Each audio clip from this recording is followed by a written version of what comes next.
Bani o ina no ide ta gwa mo ble am wo blebo. Wa won to my ne jano ado awo. Bani o ina no ide ta gwa so e mo ble am wo blebo. So la gwa mare. To my te no ado. You are run awo we ado. To my wo to my wo to my wo yo wo.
Hello, welcome to the Print Double Show. Here is the time of the day, and wherever you find yourself, good morning, good evening, good afternoon, good night, and wherever you find yourself around the world. Tonight we're going to have, today we're going to have the Senator of Grand Gedeh County, Honorable Thomas Yaya, Nimlen going to be my guest. He's trying to get his camera and things and situated back there. He's trying to put his things in place. I'm seeing him in the back, just waiting for him to come up and sit in his chair. Then we're going to bring on the senator for us to have this discussion. So please share the show. Share the show around the world. Your senator is going to be here tonight. Your senator who wants to take questions, he will be here tonight. And Princess Pine going to be my co-host tonight. We're going to flip these things around to have questions that she got on the other side from the women's side. So we got questions. We're going to discuss with Mr. Yaya. After that, then we're going to open the line. Then people are going to call in and ask Mr. Thomas Yaya their questions. So please share the show now. Share the show. Share the show. When you're in Liberia, you can share the show. When you're in Guinea, you can share the show. When you're in Djibouti, you can share the show in the Ivory Coast. That's what I mean. When you anywhere you are, share the show so you can come here tonight and listen to the senator. You know, sometimes these kind of time when we get our senators on the line, we engage them. It will be very good for our own selves. If we got questions, we can ask our senator questions, and I know very well he will be willing to answer our questions. If we ask him, I think he's joining me. He's joining me. He's joining me. He's joining me. Share the show and come and listen to Senator Thomas Yaya. The other person, oh, praying from here, he jumped in, cancel things. This is the Prince Double Show. We can't stick to one area. We got to make this, we got to spice up the show. We got to spice it up, bring in our people from back home and bring in the people from even here, and they can get everything and straighten everything. So share the show. Share the show, please. Share the show. Share the show. Share the show. This is what we do here. We bring in guests, and Mr. Yaya going to be in the spin zone now. He's not in the hot seat. He's going to be in the spin zone. We're going to spin him. Yeah, so please come out here tonight and ask questions. Mr. Yaya will not be one of those runaway folks from my other side of land who will run away from interviews, and but they will be on their own and chat. The French man say chat trop, babadela and petit poignon là, and couillon qui est là-bas qui parle partout. Yeah, little boy who don't know and little folks who don't know, they all keeping this thing into one little corner. But we're not going to keep it in a corner. So share the show here tonight and make sure, please allow us all to call from Liberia. Yeah, we were going to open the thing and we're going to give people a chance to call here. Also, let me see here if the senator is here already. Nah, he's settling down here. Ladies and gentlemen, share the show here. And while we wait on the senator and my co-host here today, this is the double show now. We ask questions, important one.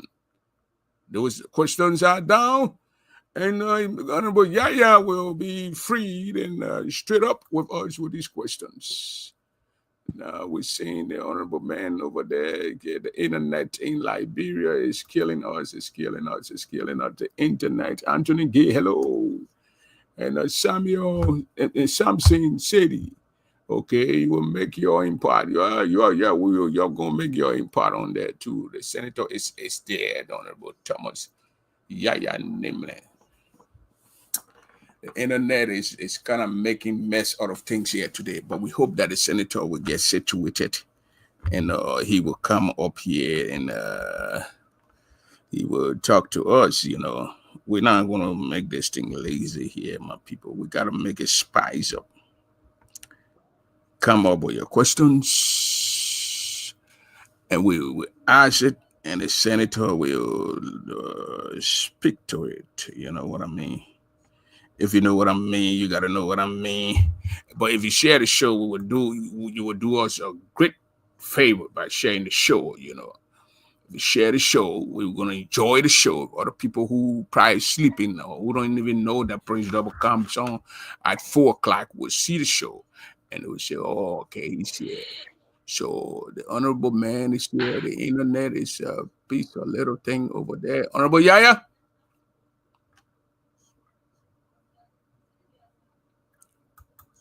Honorable Thomas Yaya? Yeah, I see them, man. How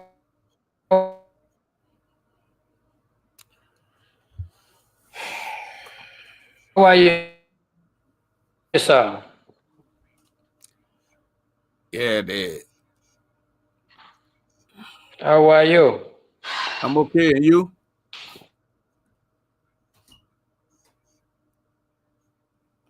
I think I don't know Lone Star and Circle or Orange. Y'all need to make those things straight. You're taking all these money from the people and you cannot even fix these things. Oh my God. Yeah. Yeah, the thing's still shaking, Pop. I don't know what's going on with the internet there. Are you on the Orange line or the Lone Star? This is that Lone Star. Lone Star, man. And the Pop House is way on the top there. They got telephone poles and cell phone towers all around the place. Because I was there in December, man. This is going to be a good interview here for us to have this discussion with our honorable man. We need to ask him a couple of questions here, man. What is he doing about the Grand Gedeh Road? What is he doing about his budget projects and all those things, our development, all these things? Grand Gedeh, just Grand Gedeh, Grand Gedeh. We're not going to limit it to any other child play here. This is where we want a senator to come out here and answer. All these people welcoming a senator. Senator, please dim your light. The senator call out Leo, you not see the senator face, so that's okay. The light is okay. His internet is very poor. Okay, yes, just like that, Senator. Okay. Yeah. So how's everything?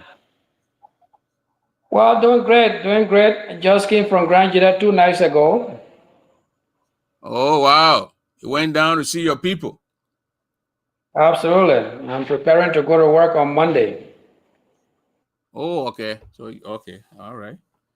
So honorable, we would like to give you a couple of 1 or 2 minutes. So we know you, people know who you are, and all that. But we do those things just for the protocol. Other people who are joining and do not know you, so we'll give you the time to introduce yourself Sure. to us.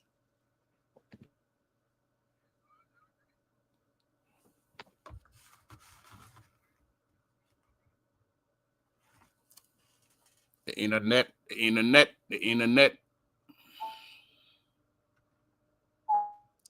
Honorable Yaya.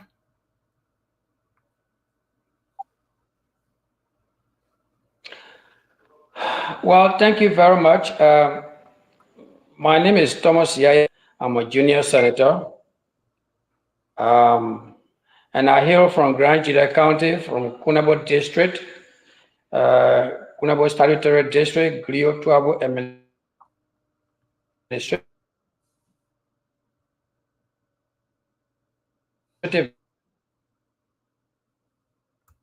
District. Okay. Okay. Do they have the senior junior senator thing? I thought they already got rid of it. Do they have senior senator? I mean, senator, junior senator, a senior senator, and junior? They still have it. I was once the Minister of Foreign Affairs of the Republic of Rio in the medical field in Grand Jeddah County. I went to the United States from St. Francis College, Brooklyn, New York, and then earned a bachelor's, master's degree in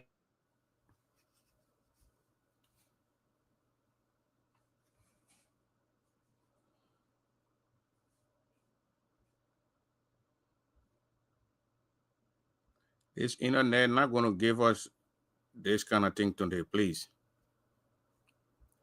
You're not going to kill us like that, Mr. Internet. Stop it.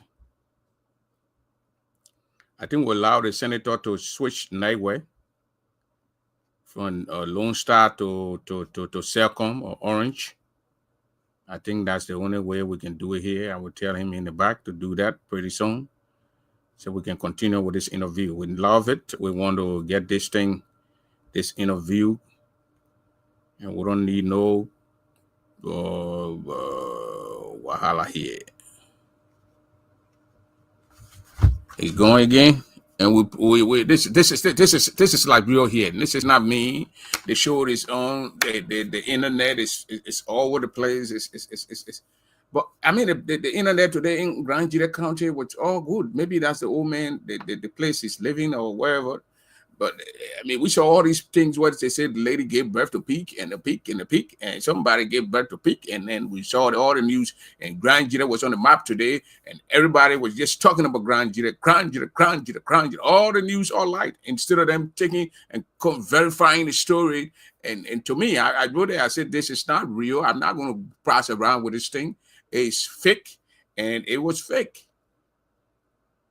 And later on, we saw that our sister Mercy Gay, who they say was in there that gave birth to the Peak, came up. Mercy need to sue that lady.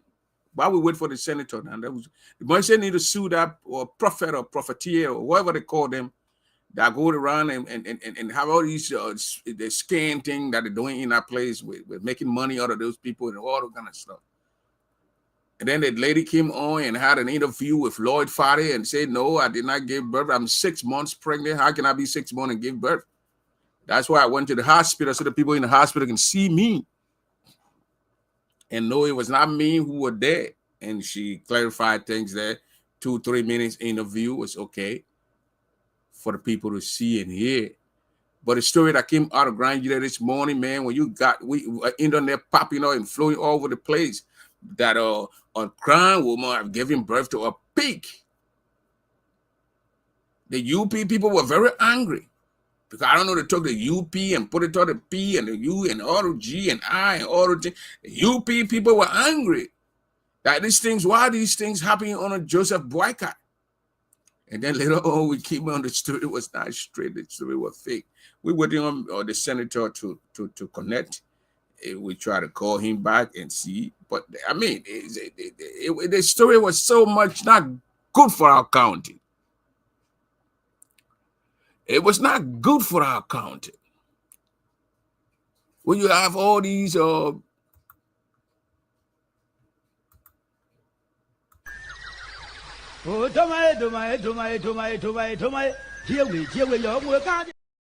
have all these people, you know, when the people say story coming from Grand Gedeh now, that all the news all led and what they true, that's true, they carrying it.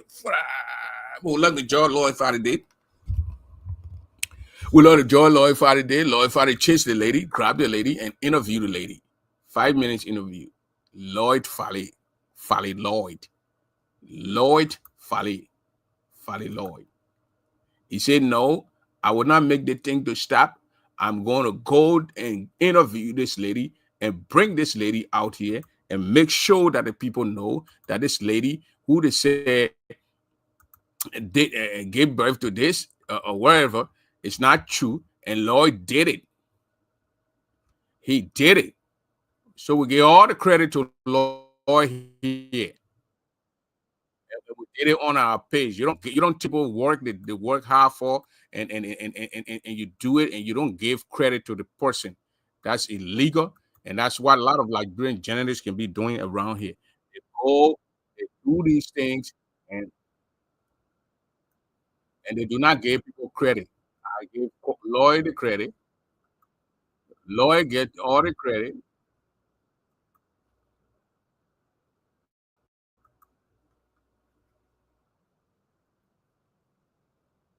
Let me bring a little bit of it while we wait for It has been Yaya. reported today that a lady identified as Mercy Gay, Here's our sister right there. musical artist, has given birth to a Peak in Grand Gedeh. We are lucky to meet with Miss Gay, and she's here to actually tell us whether this information is true. My name is Lord Fally. Thank you for joining us. Mercy, good afternoon. Yeah, okay. How you doing, Mama? Okay. So who is sitting with you? My husband. Your husband. Your name, please? Ebenezer Gedeh. Mercy, there's the wild Facebook circulating that you gave birth to a Peak. Tell us how true it is. Is it true that you gave birth? Thank you, God, Father. I'm so happy today, sir, for you to be here. Because I've been searching for you. And luckily, I find you. Okay. What I want you to say, I'm a gospel artist, Moshegi. Okay. But it's so good, you hear something to find out good. What all the saying there is false. Okay. How I will give birth to pig? If I give birth to pig, where? And I still having my belly. Even though I get belly, the belly stay in front of me here. Okay. That what make me to just come to the hospital because I hear you have a lot of news today. Okay. People have been calling me left and right. They're calling me all over. You gave birth to pig, you gave birth to the 1 year. I don't give birth to pig. Okay. So if you carry your information, you will know how you carry your information. Because today all my brother and sister, everybody sitting sad. Even the honorable Zopenu sitting sad today because of me. Why you have to low in the air and then go for your own story to create on somebody? But I pray to God, the person that did that, let me find the person. But what all they saying there is false. They're not me. They're not me. They more low good. They must check behind you before carrying the names. Okay. All right. Is there anything you want to tell those that are following who been really eager about they say give bravo, must say give bravo? What information you want to give out to them? Anything that you want to tell our people quickly before we take before what we I leave? wanted to tell them, as people saying that it's not true. Okay. And even they out there when they want to make sure they can, if they can't get and see me. Okay. That while they said it today and then I not even have myself, I've been running to the hospital. Let the people check me if whether that's true or not. Okay. If somebody having to give birth to pig, animal, that kind of person will not sit down and explain. Okay. You will see me lying down, either people dread or either people checking me. But nothing like that.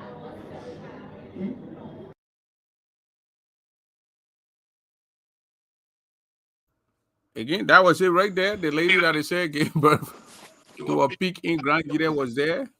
We are back again with the honorable man. And the honorable man county was on the map again today. And we will ask him before we get into our conversation tonight.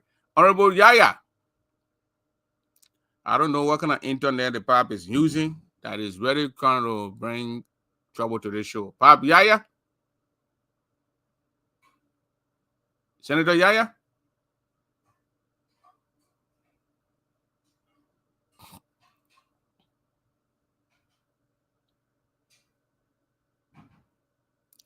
Yeah, Mr. City, Jerry City, that one of the questions I was going to ask that lady if I was interviewing that lady, if she ever met the prophet, she ever visited her site or her shrine or church or wherever she got in as well.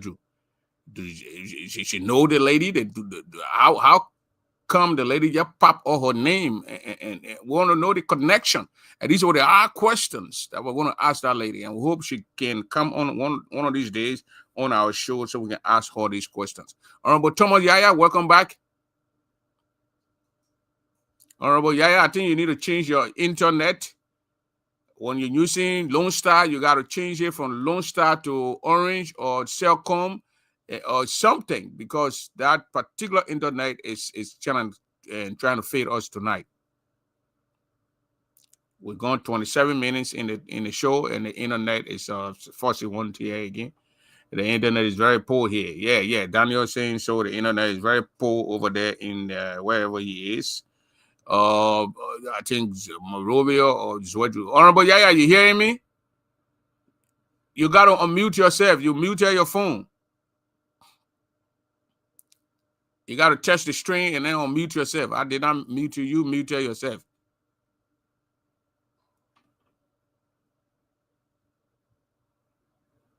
You got to touch the phone, Pop. Touch the phone. Then you're going to see all the feature will come out. Then you hit it and unmute yourself. If you hear me, you got to unmute yourself. I want to hear assistance not in there to straighten us up for him. If the internet don't work it up tonight, then we probably want to reschedule tomorrow or somewhere or wherever and see how the honorable. Honorable, you got to unmute yourself.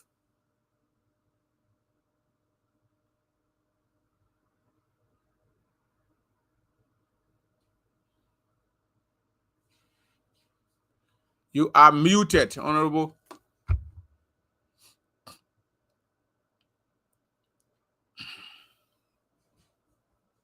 Let me see if I can call him.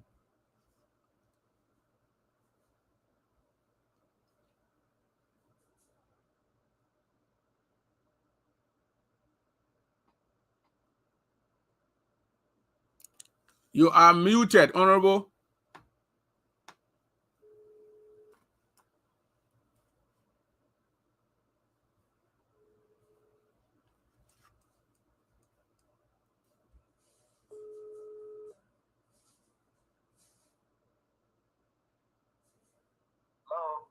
Yeah, you muted your phone. You are muted.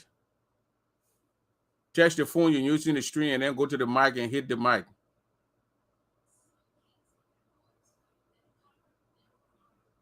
That network you're using is bad, man. It's bad, Pop. It's bad. You got to touch the phone and then hit that mic to unmute it. But the mic is muted.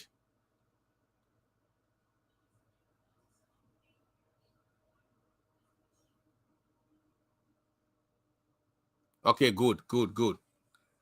Oh, you muted the thing again, Pop. You hit it again. Okay, now it's good. All right. It's good. All right. Yeah, so you were speaking, Pop.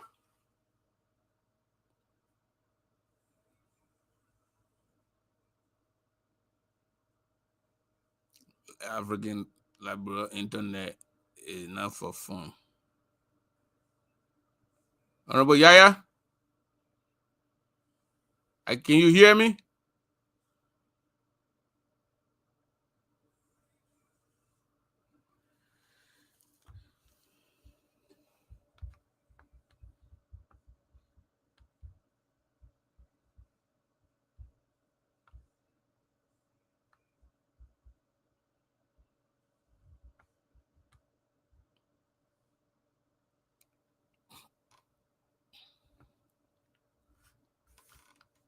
We are not seeing the old man.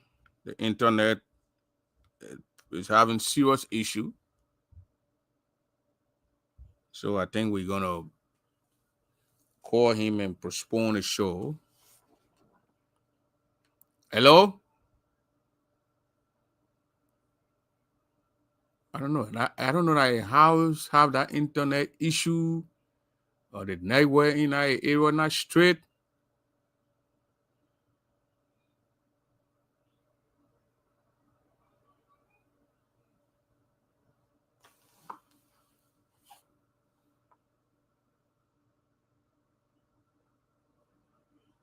I don't know if the assistant's not around there or what.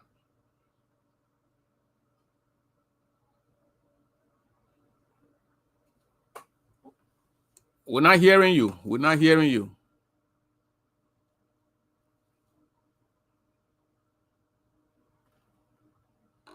No audio. So the internet.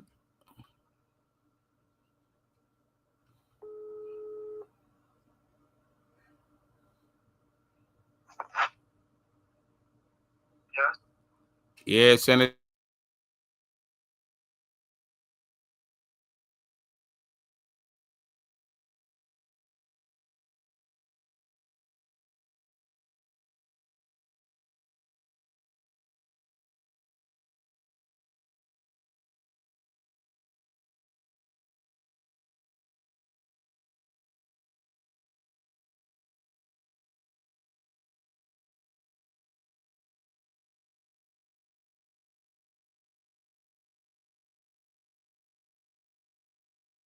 Okay.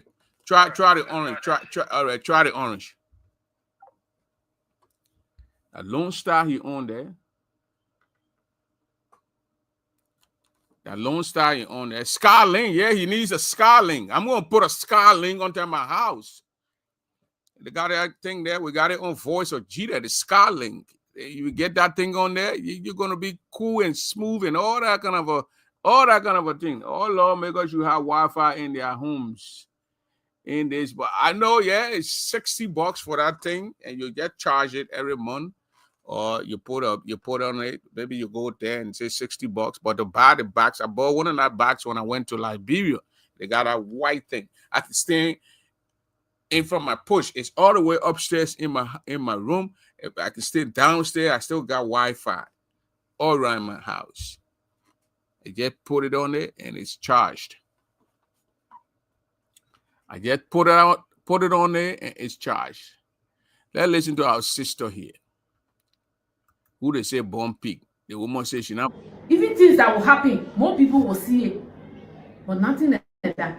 So my people that are on that side are even thinking nobody should think on it. Okay. Nobody will even come from do something by the grace of God and born pig.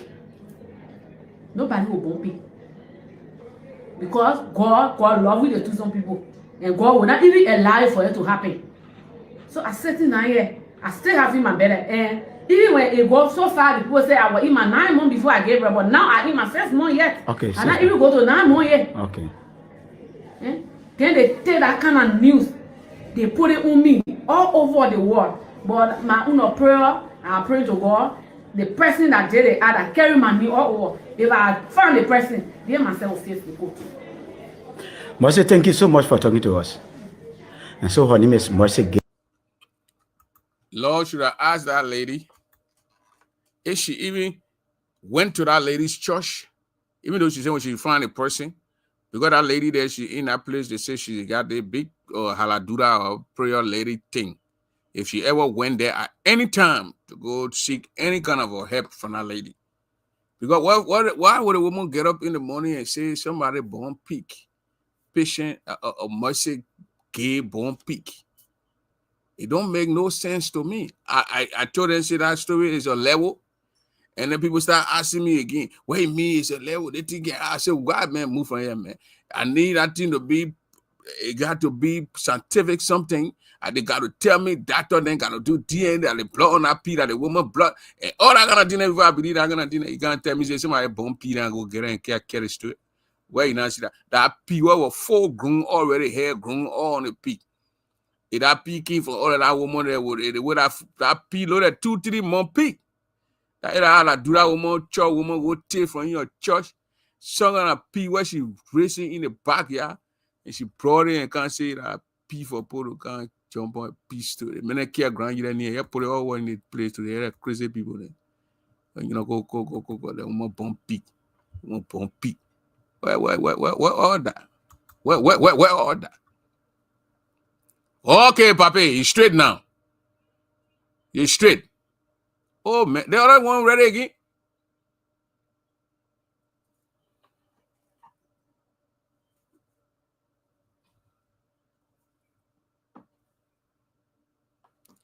They think yeah. The Papi coming from all the way Grand Year, they feel there. Oh, Papi, I want to hear Filippo, how much you here to know?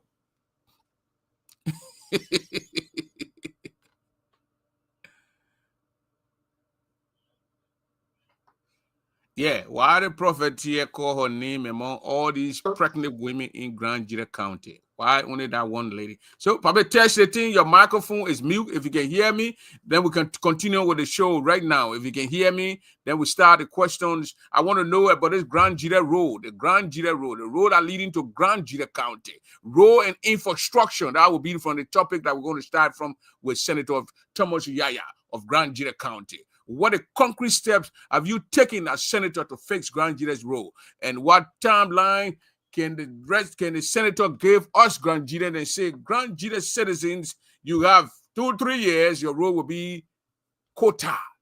You can drive from ERW Junction and go straight into Grand Gedeh County.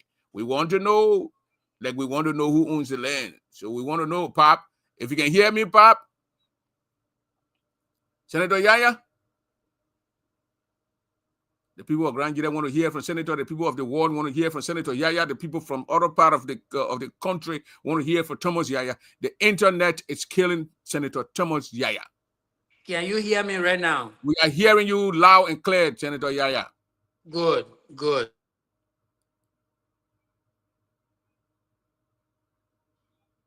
So the internet going to give us this problem here. We're going to go straight up to the question, Honorable Yaya.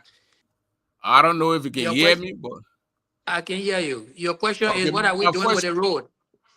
My first question on the roads and infrastructure. What concrete steps you have taken as senator to fix the Grand Gedeh Road? And what timeline can you tell the Grand Gedeh, say this timeline, this road will be fixed? You're going to drive up and go into Grand Gedeh straight up. The road from Ganta to Zwedru. From Ganta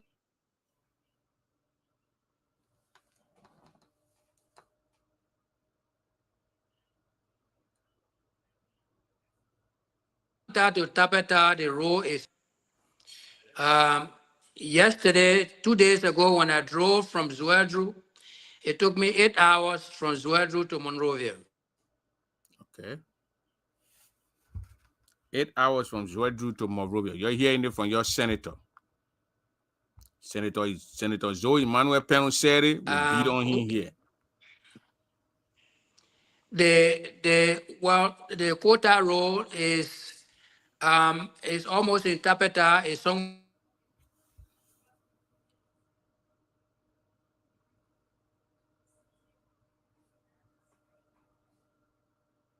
around the Tapeta Hospital.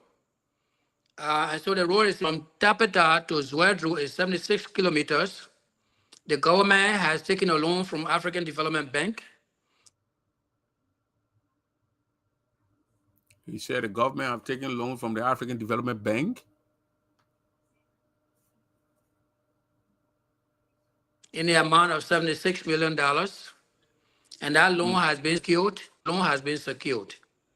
Are you getting me? Yeah, we're getting you. Go ahead. Am I clear? Yes. Good.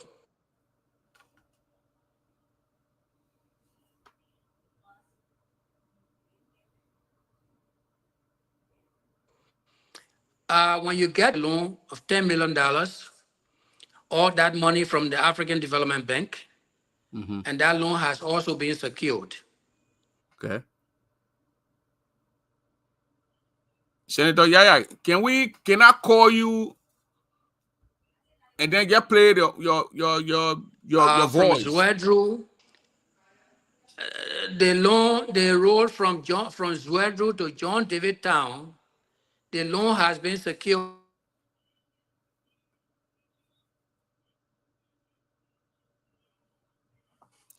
Y'all know what we're gonna do? I'm gonna call the senator because the build internet. that road. So, Senator, let me call you. Let me call you direct on your phone. So, okay, let me call you direct. I already got units. No, call me on WhatsApp. On WhatsApp. Because what happening now is upside the whole enrichment thing here with the internet. They ain't gonna get you us direct. Yet. All right, do that, Pop. Some saying Che say you want to know who sponsored the Pop. Just try to Meta Steve. The men I get money. My man, once Zoe said, he says Zoe is and something City says Zoe says 6 hours. 6 hours and 8 hours. What's the difference, man? I even know that 2 hours by me. When Zoe said it that time, it was probably dry season and rainy season. So that's why the past 8 hours. But at least Zoe said something that we all beat on the senator that time. We got to be fair here. This is the double show. We don't shy away from if there's a mistake or some mistakes. When we correct it, we tell it to the people. Senator Zoe Emmanuel Penn came here at a certain point and said the road was improving, the road was this, the road was that. Senator? I'm here. Okay, go ahead. We're hearing you. You are clear. Okay, so as I was saying, the road from Zwedru to John David Town, which is Putu, that loan has been secured. I think what is left now is for the government to do a bidding process. Hopefully, it seems to me that the company that is currently building the road up to Tapeta may be the company that will continue with the road. Okay. But that is my impression. But all of these monies have already been secured. And I'm under the impression that by November of this year, which will be the beginning of dry season, most of these roads will be begin. So that's the issue with the roads. Okay, so right now you are telling me from Ganta to wherever, is it Kota or just Dusty Road? It's Kota. From Ganta to Tapeta is Kota. But there are certain sections of the road that require a lot of padding with dirt. So it's in sections. Sometimes they will leave like 1 or 2 kilometers, and then they will begin the quota after 1 or 2 kilometers and continue. For example, when you come from Circle PA, okay, and you cross that little bridge, there will be a dent before you climb the hill. That area is usually flooded. So they will need to build up that place. So they left it out, I guess, to be the last, and they will have to build it up and also build up that bridge and put more dirt there and put a lot of covers in order to prevent water from crossing the street in the future. So those are the kind of things that they are doing on the road. But the quota has reached Tapeta Hospital. Okay, so from Ganta to Tapeta Hospital, strictly quota. Yeah. Yes. Okay. Yes. All right, I got my sister, one of my co-hosts here, Princess Pine, also from Grand Gedeh County, will be joining me to do the question here with you. So she's live. Princess, welcome to the Turbo Show here. And the Senator internet issue, he has internet issues, so we had to call him, and he called direct on the phone. So he's now on the phone. Right. So you can hear him, Princess? Yeah, I can hear him. Okay. So if you got a question for the Senator, you can go ahead and ask the Senator question. The first question that I asked him was the road infrastructure, the road and the infrastructure part of our county. And he just explained the road coming from Ganta to Tapeta. It's a quota going forward. The people are straightening up the other side, but there are little dirt in between, as he said. But then, Senator, you say by November they're going to kickstart? Yeah, but if they choose to continue with the same company that is building the road, okay, then apparently they will continue with the same company, hopefully in November. If not, then they will have to go through the PPCC process to do a bidding and then select a new contractor. Okay. So after we engage the Senator, maybe in the next 20 minutes, then we're going to open the line. So, Princess, when you got a question, you can ask the Senator now. Yeah, hello. Go ahead. Go ahead. What are you saying, Senator? No, in 2024, when the president made a statement that no car will hitch in the course of 90 days, the government borrowed a loan of $20 million to build a road, to ensure that all potholes on roads will be taken care of and no car will hitch. Okay. But during that very year, the rainy season was very, very unusual. It was beyond normal. That time the rain was so much. And the government tried to put part of that money onto the roads, and it was a mess. It was a complete mess. And I went on radio to also criticize the government. Okay. That the road that the government is talking about is not for the government, it's for the people. So if the government knows that this is a rainy season, then the government should have said, we borrowed $20 million to ensure that no car will hitch, but we have now entered the rainy season. So we'd like to keep this money and wait for the rainy season to finish. The government still went ahead, insisted, and went and put the money into the roads, and the money was wasted. And thereafter, before they started fixing the road, the road became better. And at that time, I drove on the road and I spent 6.5 hours. And I came to Monrovia and I said, now you fix the road. The road is okay. So when the Senator, when your colleague said that the road that time, Senator Zoe Emmanuel Penu said that it would take 6 hours to leave from his house and go straight to Zwedru, he was not misleading the people. He was saying the truth. That was misleading. At that time, the road was not 6 hours. The road was impossible at that time. When he made that statement? When he made that statement, the road was very impossible. But it was the same time that I also made a statement to criticize the government that the road was impossible. It was not just impossible for our road alone. It was all roads in the country. All roads in the country were very, very much impossible at that time. The rain was so much, it washed the roads and cars could not go anywhere. But thereafter, the government came back and they hired all of these contractors and they were able to put the road back on track. Okay. Yeah. Okay. Thank you very much for that explanation there, Princess. Sure. Yeah. Hello, Honorable Yaya. Sorry I'm late. I was supposed to be at 4 o'clock, Prince double time. That's okay. Yeah. So my question is, apart from the road issue, since you came to power, what are some of the developments you did so far in the county? Apart from the role, since you became senator, what are some of your projects or your development thing that you're taking on in your county? Thank you. First of all, let me provide a job description background. Then I will go to that. Okay, go ahead. The senator is a lawmaker. Mm-hmm. He has oversight responsibility over ministries and government agencies, as well as local government in the counties.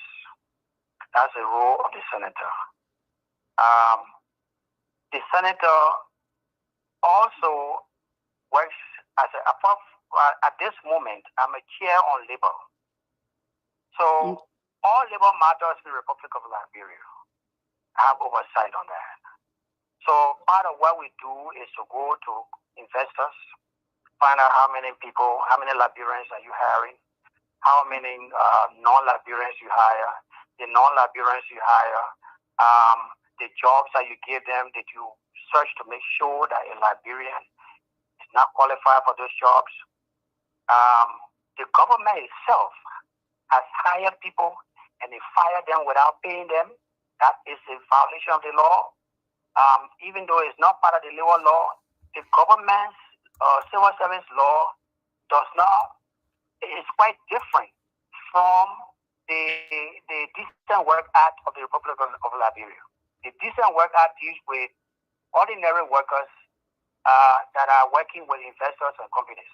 The civil service law deals with government employees. And because of that differentiation, the government has chosen to hire people and fire them without paying them. But I also have a direct oversight responsibility over those things. Those are some of the responsibilities that I have. I'm a co-chair on health. We deal with health issues in the hospitals, volunteer nurses, people not being paid, they're now on salaries. Government put money into the budget to make sure that every minimum paid employee all should start with a salary of $150 US a month. And up to now, that $150 US a month is not forthcoming. Paramount chiefs, commissioners, border chiefs, some of these people are not getting paid. Even up to the police and the army, most of them have not gotten their $150 a month, which is the minimum salary. I am also a member of the Committee on Intelligence, Defense Intelligence and Veterans Affairs, and I'm the sub-chair on Veterans Affairs. So those are all of the things that I have. I'm a member of the Committee on Education, and we're looking at volunteer teachers. There is a roadmap where the minister has revised a payroll system to ensure that teachers who have C and B certificates, bachelor's degree and master's degree, that their salaries be augmented. Volunteer teachers should be placed on payroll, and all of those things. And as a result of that, we're able to raise the salaries, the budget of the Ministry of Education from $89 million to $114 million. And so we're following up to make sure that $114 million US dollars a year, annual budget year. So it showed that schools get benches, they get chairs, and that teachers, volunteer teachers that are qualified are placed on payroll. And so those are part of my responsibilities. We visit companies, Metal Steel and all of these companies, rubber companies, the Euro logging company in Putu. Yeah, okay, all those things, but in Grand Gedeh County, they come to Grand. You are national. I'm coming. Because we want to know your projects, the projects, and which development project have you sponsored in Grand Gedeh County, and we want to know if you did it, what their status right now. We know you national security is for all country, but you are our senator, so we. I know, but I gotta tell you what I'm also doing in other counties. So, part of what we have done when I took over, I over the past 15 years, I visited every town, every village in Grand Gedeh. So a lot of the places we visited during the campaign, you go there, there's no chair. You can't find a chair. People stay sitting on stool. You know, piece of wood, they cut wood, they cut and they bring it. People sit on benches. So I identify all of those towns. And the first year, 2020, towards the end of 2024, I purchased 1,000 chairs. These are heavy-duty plastic chairs, 2 for $25 US. And I was able to go to these towns, meet a town, depending on the size of the town. We go from 15 chairs to 25 chairs to 50 chairs around the county. First of all, we had to go around to tell our voters thank you. So every town I went to, each of my chair ladies in every town, village, got a $20 lapa suit with $2,000 inside to sew that lapa, and we gave $10,000, which is equivalent to $50 US. We give it to each town in Grand Gedeh County. And now we are left with Zwedru that has 56 communities. We just recently did our YES group, which are the students that are in Zwedru. We told them thank you, and then we have to do Zwedru. We are waiting to do Zwedru in December.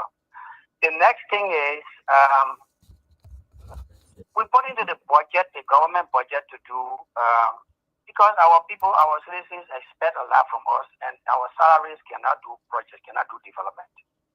So we told the government that if you cannot raise the county development fund from 200,000 to 500,000, then you need to give us some money so that we can go ahead and do some mini projects that will allow us to save face in our towns and villages. And so we were able to put 150,000 into the budget. But when we went for budget recast, 150,000 was reduced to 75,000, and then later on reduced to 67,000. So that money is given to LIS, which is a government entity.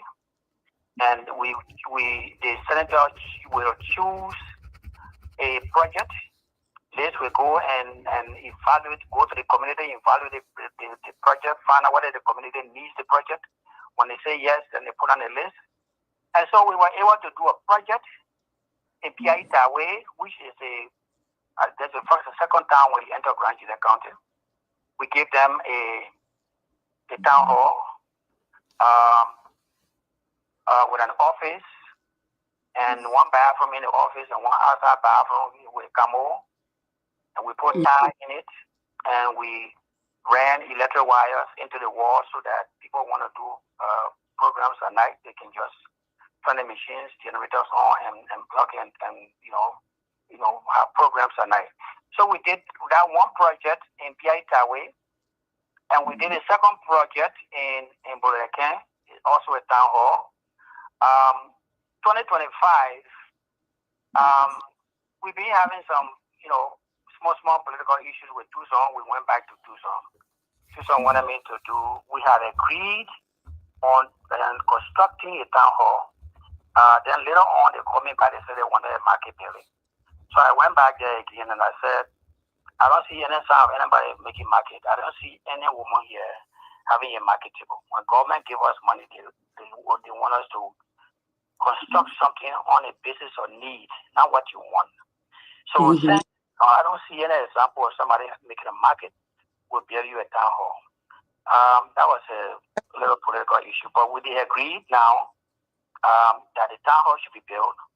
So the contractor is on the ground in Tucson. We already transported 6 trucks load of sand, 300 bags of cement with 75 pieces of steel, and the people are making bricks as we speak. That's good. The fourth project is in Bebo, in Kane, and we're doing the same town hall. We will do the same size with the office and the bathroom inside, but not the bathroom outside. So those are the projects. So as the year comes and the money becomes available, then we go ahead and identify the towns that we believe need a town hall. But the first thing we're doing town halls. Then from there, communities that already have a town hall, then we give them a guest house, 3-4 bedroom guest house with bathrooms, so that because we're moving into the modern world, somebody comes to you, you don't have to leave your bed, you just take them, send them to the guest house. So those are, and then Batigen, we're making bricks now to build their guest house in Batigen. Bazan Pola, they already built a town hall. So we already sending first 15 bags. The second 20 bags will be going in the next 3-4 days. The truck is on its way to Grand Gedeh to complete the plastering and the flooring of Pola town hall. We're also making, we send cement to Bentley, which is a gold camp. They are plastering their town hall that they constructed. As soon as they finish with that, then we'll send an additional 20 bags of cement to make sure that our town hall is completed. Well, it's a joint project. We ask the people to bring sand and gravel, and then we bring the cement. So that's what we are doing right now. And then there was a storm that fell upon Pangolo in Putu. That storm damaged about 10 houses.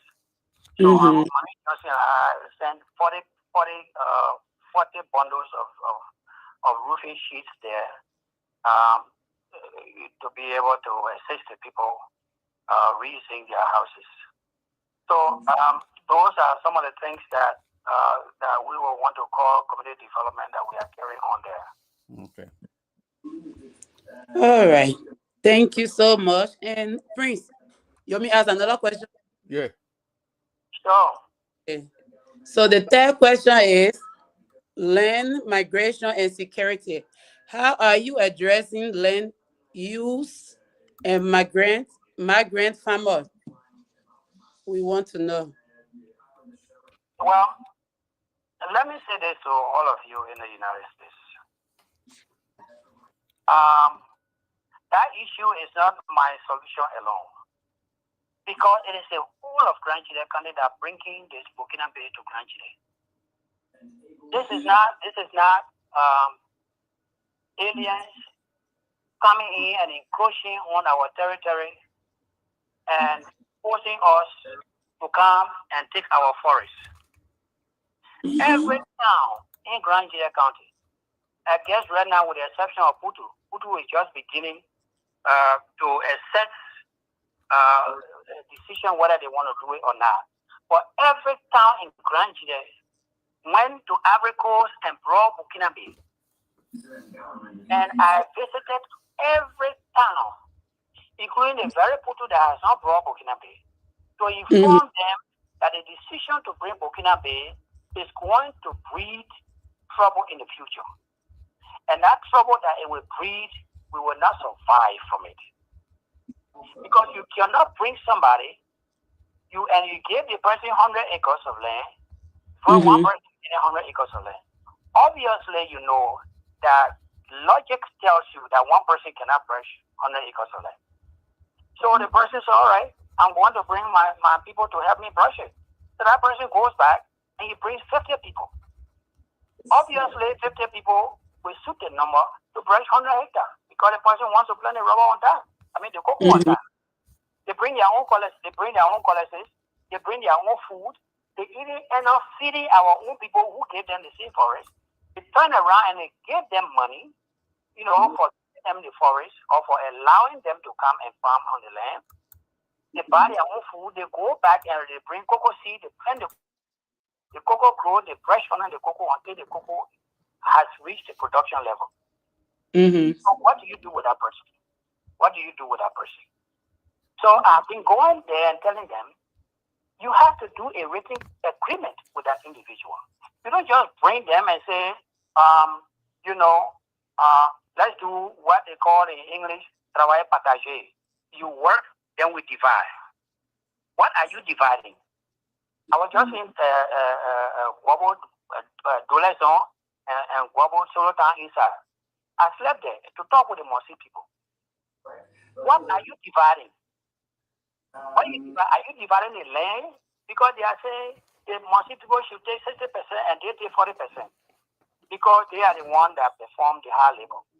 So if the person is taking 60%, what are they taking? What constitutes the 60%?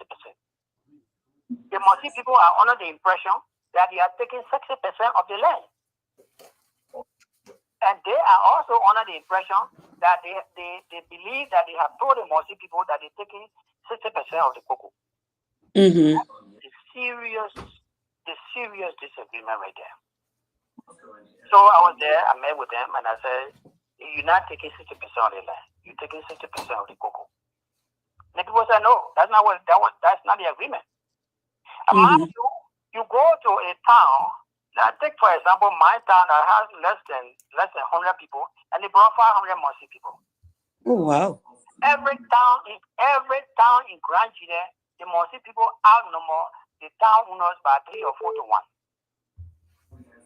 So at what point are you going to make a decision that will be sustained?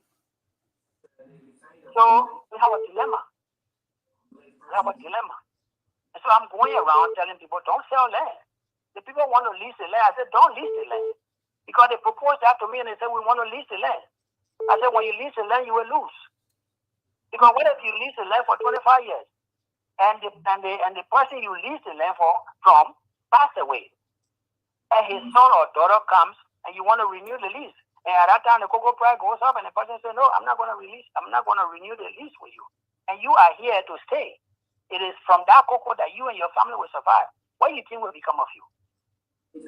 So when they give you this 60% and they say it is a cocoa that you will be surviving from, the cocoa will last for 40, 50 years. When the cocoa start producing, you can brush it and replant.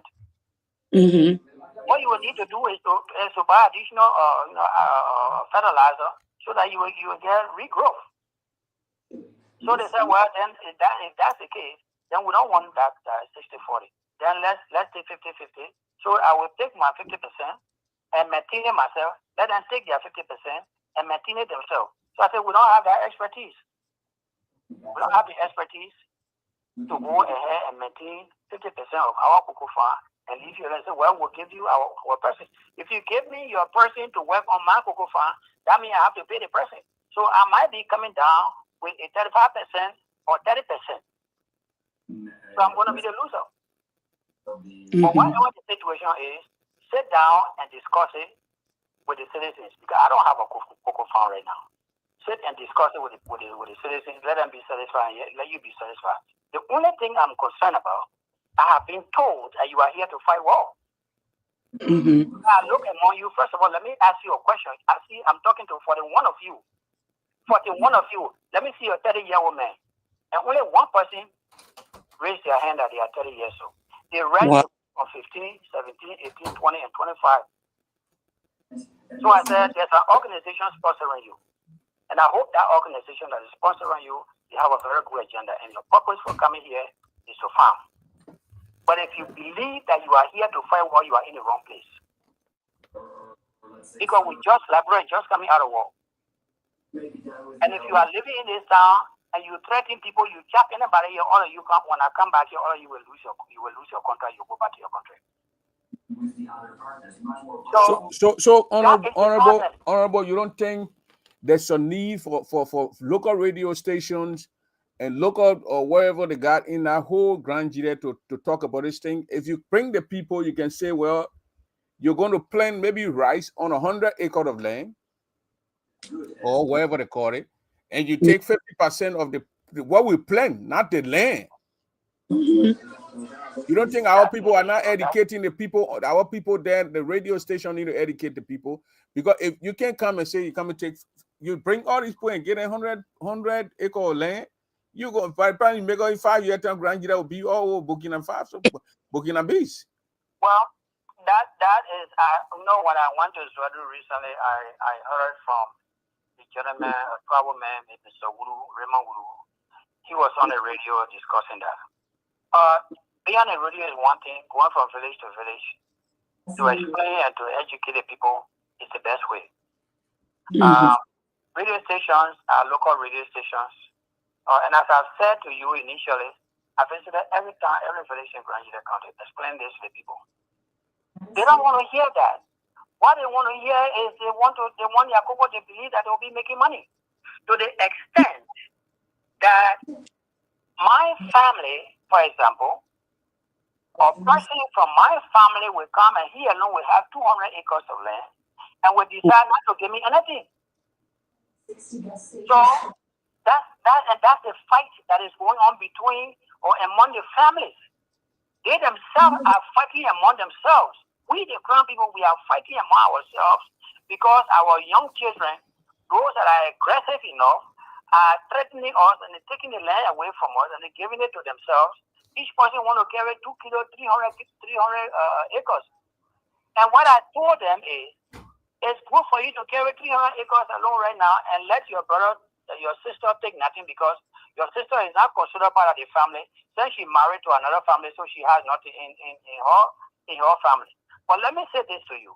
When you start harvesting, a ton of cocoa right now is about $6,000 US. So you carry 50 tons of cocoa, and you come back to this time with $300,000, you will go crazy. And when you go crazy, your own brother, your sister will get you poison and you will die the next day. Oh, wow. Because it would be so unfair for you alone to be in this town, play with $300,000, with $30,000 or $50,000, and they get nothing. And you thinking that you will survive. That's one point. Second point is, what makes you think that this Morsi man that has come to look for money, that he will harvest all this cocoa and call you and say, here all the cocoa here abroad? Yeah. It's not possible. You got to go to Cote d'Ivoire and sell the cocoa.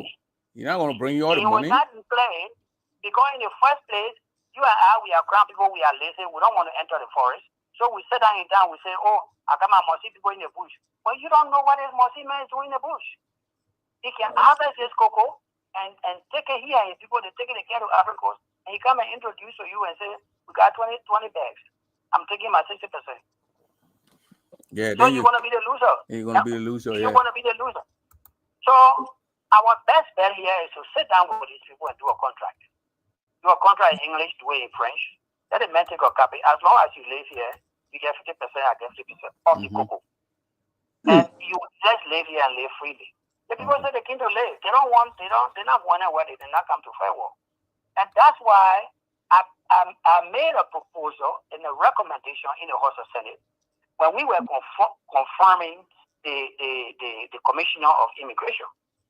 And I said to him, I've been complaining, your people are going in the bushes and taking $20 US from the people. They know where these people are and they have not been registering them. So I'm recommending that the immigration will go to Grand Gedeh to register these people. Yeah. In the meantime, I want that commander of immigration to be transferred from my county. And then, in the course of 1 week, they sent a team. And they brought out the Burkina base into Zouadou, into the youth building, and they begin to register people.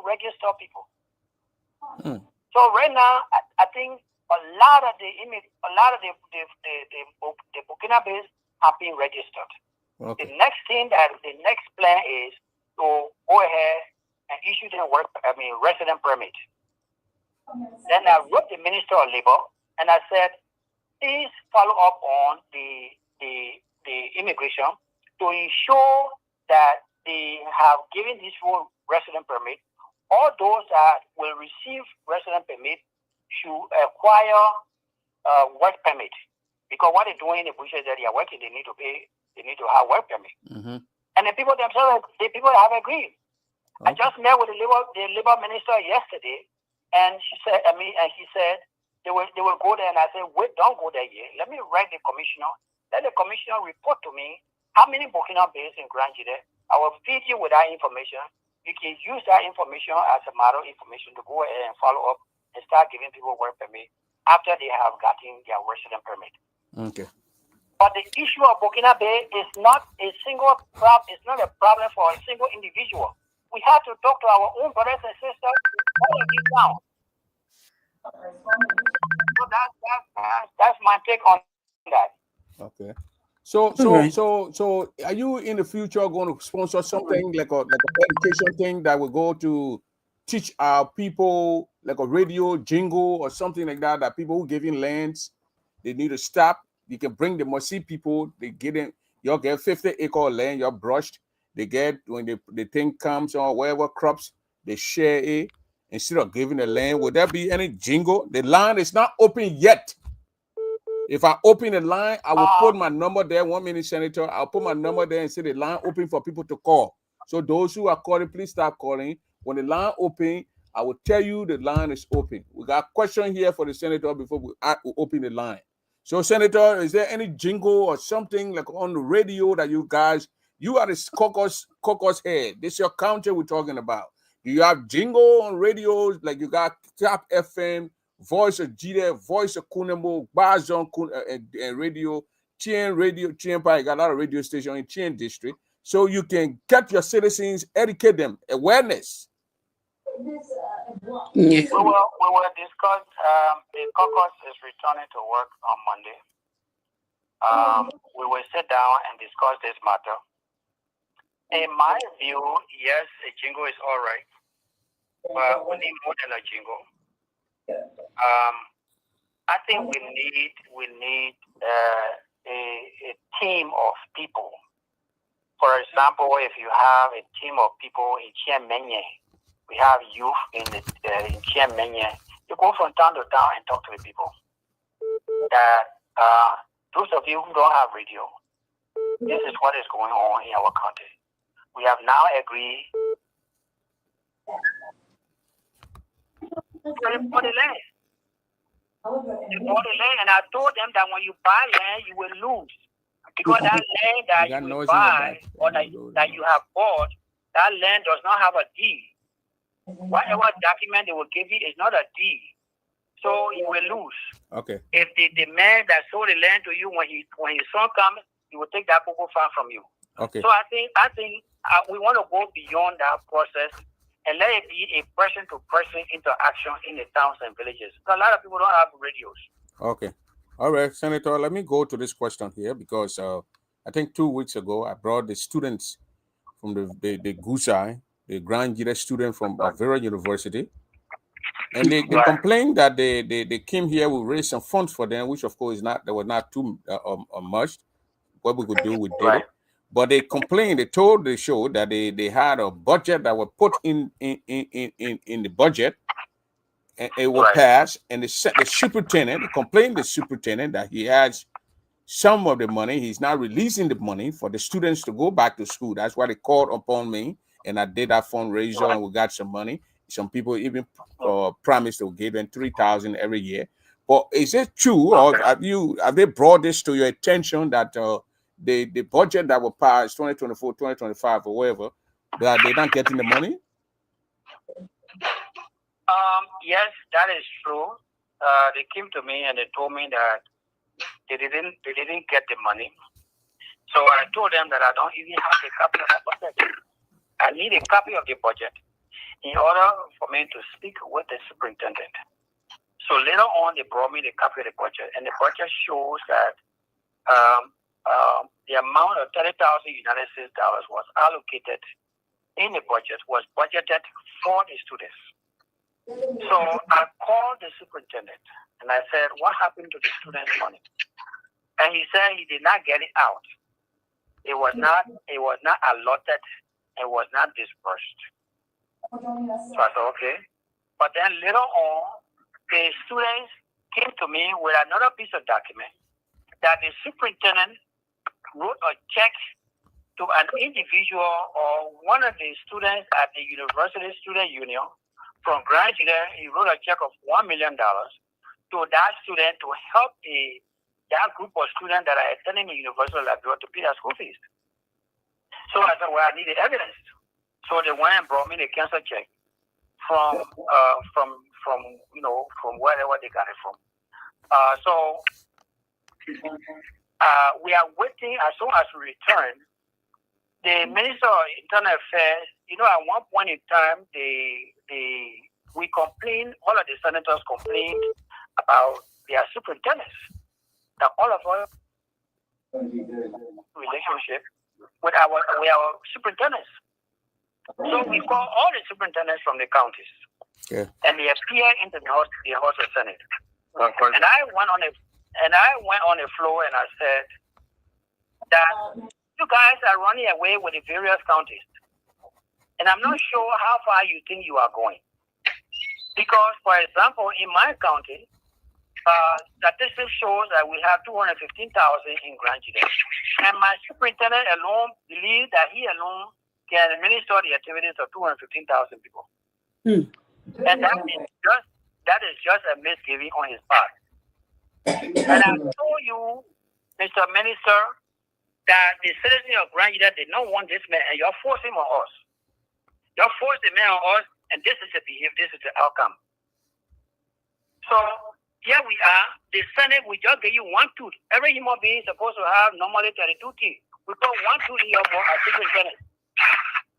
We just gave you 1 tooth in your mouth, and that your 2 you're using now to buy us. So we take on that 1 tooth, we'll see how it's going. 1 minute, So Senator. right now, 1 minute, Senator. General Double, you got noise in your back. Please put it there. Please stop the noise. Put your phone on mute.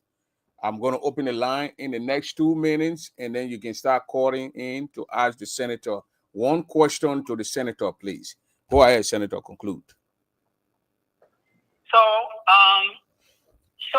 what we are doing now in the House of Senate and the House of Representatives, we have recalled that document.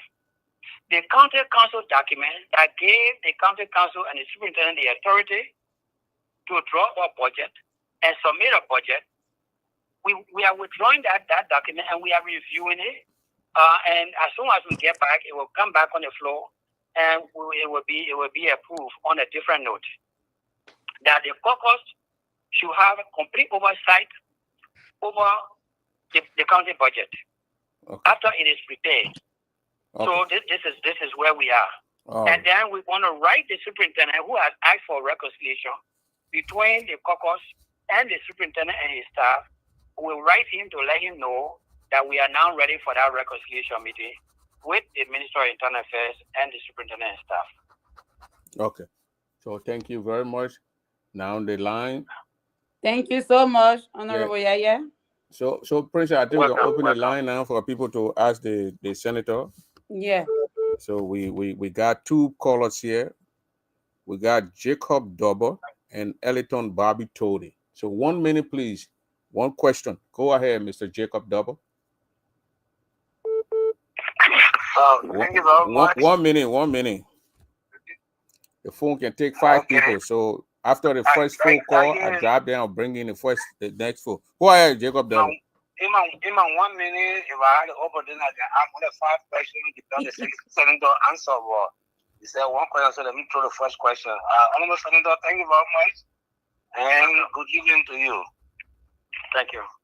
My name is Jacob Double from Kane Klein, Nayeta. Okay. Thank you. My question here, you talk about Burkina Faso. You explain well. Thank you for your effort. But with the Burkina Faso, with all the fund they're making, it will be getting money, and the citizens will be getting money from the fund. What is the benefit of those communities that they are making the fund in at the end of the day? What program you will draw out? What institution you will have putting in place? So that those communities I'm not part of the people who are bringing Burkina Faso, so I cannot draw up any program. The beneficiaries are the citizens that live in the town. Over 90% of the citizens that live in the town, they got Burkina base. Each of them got 10, they got 15, they got 20 Burkina base. So when the cocoa grows and they are harvesting cocoa, all of them, they are all beneficiaries. They are all beneficiaries. What we are concerned about is how long will they become beneficiaries? What is the agreement between they and the Burkina Bay that will allow their beneficiary benefits to come to them on a continuous basis without conflict? That is our concern as caucus members. Honorable, thank you very much. But understand that I come from Kanek clan. The foreign Kanek clans will be the benefit of the Kanek clan. Not only for me, but they do my father farm land on PDT highway, slow way here there. That anything I get for next year be for me and my family. It should be something as a senator, as a community, where the institution is supposed to benefit. That the foreign is for the clan. The clan is supposed to benefit, and not only the individual benefit, and the clan is certified. Then where the institution come in. So you are senator recommending, if you can study it, there should be an institution in place. The institution in place will also protect your citizens. To know when they're cannot be the community not benefiting. They cannot be decided. They decide to spoil the water. Yeah. The suggestion you brought is a very good suggestion. The first thing we need to do first, we need to convince the citizen that the agreement that they have with this Burkina Bay is wrong. They first have to be convinced. Because once they are convinced, the citizens themselves are fighting among themselves. And the Burkina Bays are going on brushing. You know, but the double will come and say, they play for me. But the double brother will come and say, no, that's other part, they're not your boundary. Your sister will come and say, no, you the sister, you marry somewhere, you're not supposed to come here. You go to your husband. These are the kind of conflict that are going on in the town. So that the first thing we need to do is to settle the town. You brought a Burkina Bay and did not make any arrangement whatsoever how to accommodate these Burkina Bay in the community. You brought a man and you let him pass behind the forest, he start brushing, you can't sit down in town. People are brushing. Then when the double brother goes in the bush, meet Burkina Bay people already gone there, they finish brushing over 50 hectares. He said, oh, who brought the people in the bush? This other brother said, I mean. So why he said, because they play for me. So those are the kind of confusion. Burkina Bays, they are not the problem. Burkina Bays are not the problem. When you say move, they take their color, they move. But it is us. Okay, so Mr. Double, I think you got it there. So let's go to the next question there. Let me just say the last. You're going to add 2 questions here. Now your 5 questions. Thank you, almost starting to. That way, I will conclude. I beg your office. If you need our assistance, we can come in to see we can set up institution. Because when we are small coming or when somebody coming to come visit me, the chief, the town chief, the clan chief, the elder, the woman, the chief, everybody will know that you're coming to come visit me. And they'll get rules and regulations of that particular town. Sure. So we had an institution set up as a Burkina Faso camp. Whether I bring them to go through that institution. And the institution will know exactly that they are there in Kanye alone. We're not even talking about Kanye alone. Sure. We'll know how many Burkina Faso there and what they do there. And they'll be documented to protect it. Thank you very much. Thank you very much, Mr. Double. Thank you. Let's go to Mr. Tori. Your 1 question, please. All right. Thank you, Mr. Double. Good evening, Honorable Senator Yaya Nimle. Thank you. My name is Eddington H. Babet Tudi. My man is Jen, and my dad is Gobble from Solo Town. So recently I was in Monrovia, and I visited your compound along with Sister Emilio Bear and Mercy Gallo. I don't know if you still remember that. But I got two questions. One is under our national the national issues, and then the other question concerning our county. The first question is: has it ever crossed your mind? Because it is my understanding that the legislatures in Liberia, they do get new vehicles every 3 months, and every 3 years. Every 3 years. And with the economic crisis in Liberia, has it crossed your mind to ever think that, listen, I might talk to the president or make a proposal that this thing is just a wage for when the Liberian teachers and the nurses are getting underpaid. And then we are getting cars every 3 years. Is it some wishful spending? Is there something that ever crossed your mind that you want to speak to? I will leave it as that. You think about it, you can answer the question. The second issue is, I think in the last 1 or 2 years ago, when Honorable Zoe Emmanuel Peno house was vandalized and destroyed. And I've long been doing my research to see wherever you made a statement or overwhelming statement or overwhelming condemnation statement against what was done against Senator Zoe Peno house. Because what happens here is that there is a possibility, there's a feasibility that whatever happened could happen to you too, especially when there is a misunderstanding. But I'm trying to do my research, look all over the place, and I have not found one statement of you condemning the acts of the youth in Grand Gedeh County or vandalizing and destroying a zoo house. I want to give you the opportunity and tell our listening audience and to give us your position on where you stand with the action of the youth in Grand Gedeh County vandalizing and destroying zoo property. Okay. Thank you. Thank you. Thank you. So Senator. Yeah. I want you to write those questions down, if you can. No, let me just answer. I don't got memory for all of that right now. Let's go ahead. Okay, go ahead. As I ask the question, we'll give it. Go ahead. Yeah, I will answer the question. The issue that comes to government vehicles. The law says that a government employee, the ministers and senators, they are entitled to a $45,000 car. I took a pickup. I've just been in government for 1.5 years. Can't see my pickup. The pickup is completely beat up.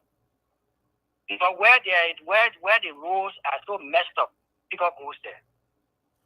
So in the course of 3 years, that pickup is beat up. But there are people who live in Monrovia, some ministers, and I put it on the floor. Maybe you guys, you are too far from here. I put it on the floor.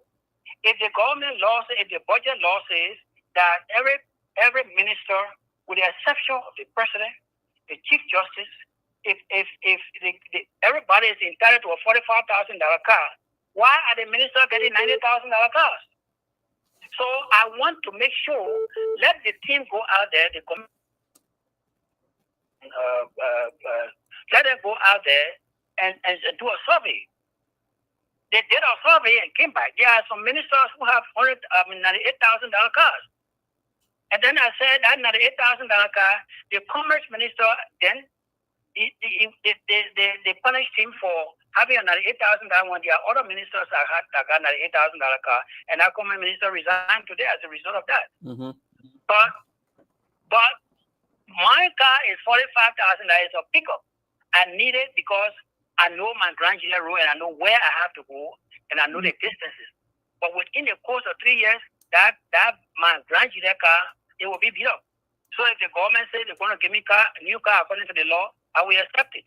Okay. I will accept it. That's one part. Number two, you know, some of you who are related to so people are so ungrateful. Very, very ungrateful. I put my life on the line.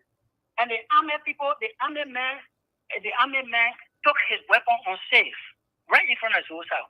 I was leaving Grand Gedeh 6 o'clock in the morning when the police director, Moses Colley, police commander, Moses Colley, he called me. He said, Chief, we got a problem. 6 o'clock, maybe that is a problem started at 5 o'clock in the morning. I was sleeping. At 6 o'clock, I was getting out, going to Monrovia, coming to Monrovia. He said, Chief, where are you?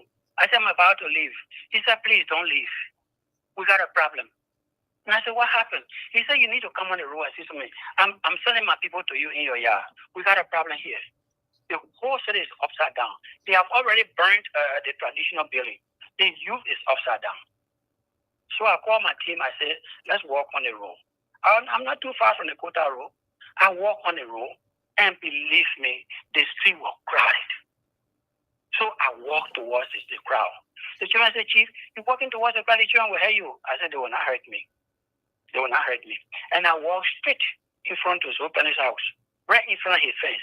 By the time I got there, the house was already damaged. And I said, stop. All of you stop. And they stopped. I remember While I was speaking with them, while I was speaking with them, the army appeared. So I was stopping the children. The army man advanced his weapon on me. And my COS, Chris Manu walked towards the army man. The army man took a point and hit him on his chest. So I said, Chris wanted to disarm him. I said, Chris, don't go there. That's not why we are here. If the man hit you, leave him alone. You'll meet him another time. So he friend, the other army man, said, why you hit the man? He said, do you know this man that you hit with your weapon? So I said, oh man, you advance your weapon on me. How many ammunition in there? That's 48 rounds. So let me go ahead and shoot 48 people here, let them die, and let me see where you will be next when your ammo finish. So the other man said, stop, don't do anything. I took that crowd from in front of his opening house. I took them and carried them to Triangle. That whole crowd. One little boy was selling splash car. He took a microphone. He gave it to me. He said, Chief, use the microphone. I'm holding the microphone. I walked and we went to Triangle. The crowd was behind me. They said, Chief, you sure when I hear you? I said, they will not hear me. They're holding batons. They're holding everything you can find. They're behind me. And I'm in front and leading them. We got to Triangle. The other group all the way towards the old market there, where the group that burned the traditional building, when they saw me standing, oh boy, it was not easy. More than 200, then they started running towards me. They said, Chief, the children coming to hear you? I said, no, they're not coming to hear me. Let them come. They came and they met me. They joined the other crowd, and I stood there and I spoke with them. And they joined me. And we went on those streets. Right there, TWI and the other street junction in front of our team where I met the other group. I picked them up. We took that short cut passing in front of our team building, and we went to Era Madison, yeah. I carried that whole group, more than 500. I carried them there, and I told them to line up there. They stood there, and I spoke with them for 30 minutes, and I said, go home. Go home. I'm going home now. I want you to go home. And when I left in the course of 1 hour, the streets were clear. The whole streets were clear. The police came to me and said, what kind of magic do you have? I said, there's no magic. They know I'm their leader. They just elected me to be their senator. So whatever I say to them, they will have to do it. And I begged, I said, I beg you, I owe your folk, go home. And they went home. So that condemnation alone you're looking for, I don't have any condemnation. My style of leadership does not go for condemnation. It goes for talking to the people. Whatever made them angry, I don't want to know. Era Madison died. My role is to talk to them to calm down and start damaging people's houses. Okay. But then the next day, some of you that came from Tucson, you all said that I was the one that burned the house. So if I'm the one that burned the house, then why you want condemnation? Okay, let's go now to Jeremiah. No, let's go to Jeremiah Shaw. Jeremiah Shaw, your 1 minute, please. Good afternoon, good evening, Senator. My name is Jeremiah Shaw. I'm Bible. I was born in Toyota Town, and I got in contact with you before. You used to have your house on.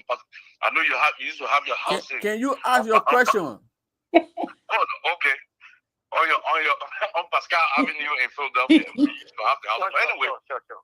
Yes, that's where I met you. But I have two things. I want you to make comment on the on Putu Mountain, and number two, I want you to please make comment on the type of school building they built for Grand Gedeh University, Columbia University. They spent $1.2 million on that thing that, in my opinion, does not qualify to be a high school. I want you to make comment. I know you were not in office. You were not in office when the process of constructing that building started. I believe so.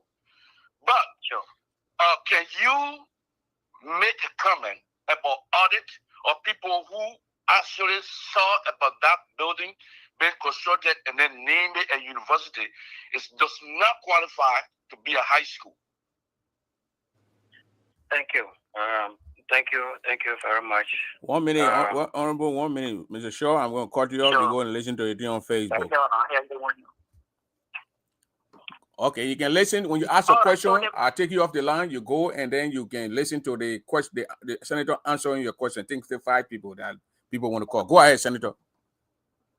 The issue on the Putu Mountain, they're about 10 applicants that applied for the mounting. And for the past year or so, it has been watered down to three applicants. Those three names have been submitted to the executive mansion to the president, and the president will choose one out of the three. The Committee on Concession in the House of Senate met with the president, and he said that so many 419 companies have been coming here, they've been given a contract, and then they will take the contract and go sell it to another group of people, and these people will come here and they will not deliver. So Puto Iowa Mountain is very crucial to the southeastern region. He wants to make sure that he will do a due diligence to select a company that is mature enough and ready in terms of fiscal responsibility to be able to run that mountain. And that's just one aspect. The second aspect is the previous company still has an existing MDA, management development agreement, or something like that. They still have that agreement still in existence with the government of Liberia. So the government of Liberia, even after they have chosen the new company, they will not be able to just get up and call a new company and say, come and take it. The government will have to negotiate with the old company, and the old company will need to relinquish both the MDA and the mining license that they have that are still active. Once that is done, and the way that they can relinquish those documents is for the new company to go and settle with them. Whatever amount they will be asking for, they will have to go and settle with them financially. Then they'll relinquish the agreement, and then the new company will take over. How long that will take, we don't know yet. But it also, that responsibility lies on the National Investment Commission. It lies on the Lands and Mines, the Ministry of Justice. Those are the entities that are responsible for that contract, as well as the president of the Republic of Liberia. Okay. So this is how far we have gone with this process. Okay. The next question is the school, the college, the community college university that they built. Do you think? Yeah, go ahead. The college that was built is a disappointment. All right, the college is a disappointment. I've been on that college campus, and what was built, they tried. Not enough. I have a lot of the documents, receipts, money that was spent to build that college. And I still have those documents in my possession as we speak. And when I review those documents, I think that was an insult to us. But again, that's what I was giving. That's what I was giving, but I think the money was misused. It was not properly spent. So, but again, Gedeh County is the largest county in the southeastern region. So we need something. If all the other places like Maryland Guy University and Gedeh is bigger than Maryland. So we tried, that document was down there and Benin Gary, and we pushed it to the House to elevate the community college to a university level. So that just the 2 year would not be enough, because once the children finish 2 years, then I mean they will be forced to come to Monrovia or go to Harper. And Harper is so overcrowded. So that's what we got it now. And I was in Israel recently. I didn't have talk about the way you say you discouraged too, the way the university, that thing was built. He asked you if it's going to be an audit. Well, that is not going to be my decision. Some of the people that built that university, they are still in power. I was on radio 2 days ago, and I spoke about the poor working relationship between the superintendent and the caucus. So if we don't have that good working relationship it'll be difficult to do an audit. Okay. All right. Thank you very much. Let's go to Mr. Dixon Slew, Mr. Dixon G. Slew Sr. Go ahead, Pop, with your one question. From there, we go to Conflict Dian. And there's a caller here. The caller will tell his name and what the caller calling from. It's a unknown caller here. So go ahead, Pop Dixon Slew. Okay, go ahead. I'm just listening, okay? Okay. All right, Conflict, go ahead. Conflict, go ahead, your question. Yeah, first, just want to thank you, Prince, for finally calling me up. I'm worrying about must see people too much because the country getting better. There was some people running away from that road. We now have to drive them. Yeah, Tuare, right? Abraham Tuare is doing a great job over there. So we will let that thing, then we must stay in forest. And secondly, I don't want to talk about zoo because when it gets to zoo penalty, I don't like to be involved. And I'm sorry. Because like Mr. Yaya rightly said, I'm from Tuzon. I'm Sansi Dian's daughter. I'm from Tuzon. It would be almost impossible for me to put more on zoo. Thirdly, Mr. Yaya, your daughter, she calls me auntie. That's why they call people think too sweet, man. She can call me enter conflict ikige. Whether I even know how I know trouble or wherever your place name, I even know you're looking for ikige enter. I used to live Arizona and Conflict, you're going to ask your question? Yeah, come in now. I'm just trying to tell you how I know about you. You know. Anyway, so just keep up. I know you just got in the house, you said. So can you just keep out the good work that you have started doing? So it's beneath the belt, but so got in. I'm one of those people. I'm not going for and how you call it and no zoo or wherever they call it. But I'm very particular about power changing him. 32 years is too much for zoo, and he's my brother. Okay, we're not here for Joe, yeah. So I thought you had a question comment to the old man. You just wanted to introduce ourselves to the man, are your daughter entail? Okay. So I know it's Sansi Dian, daughter, your daughter entail.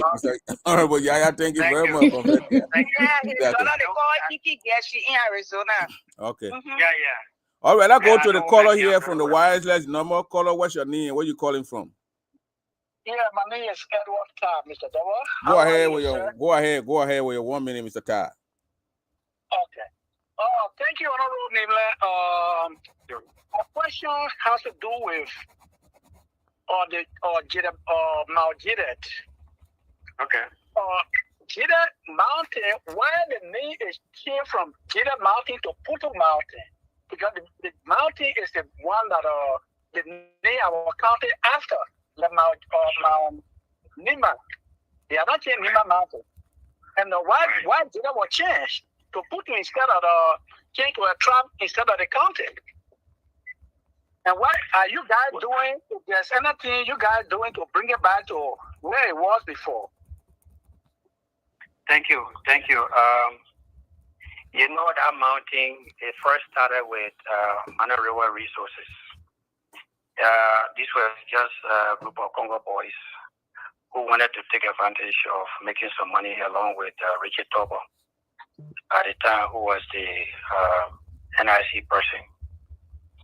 They created their own company called Mana River Resources. And they went and got their own engineers. And when they were doing this document, they never consulted anybody, because they felt that this mountain was in Putu, so they just wrote a document and said Putu Mountain without consultation. And that's how that document came out. So when they did the resource, when they did the document, they did some resources.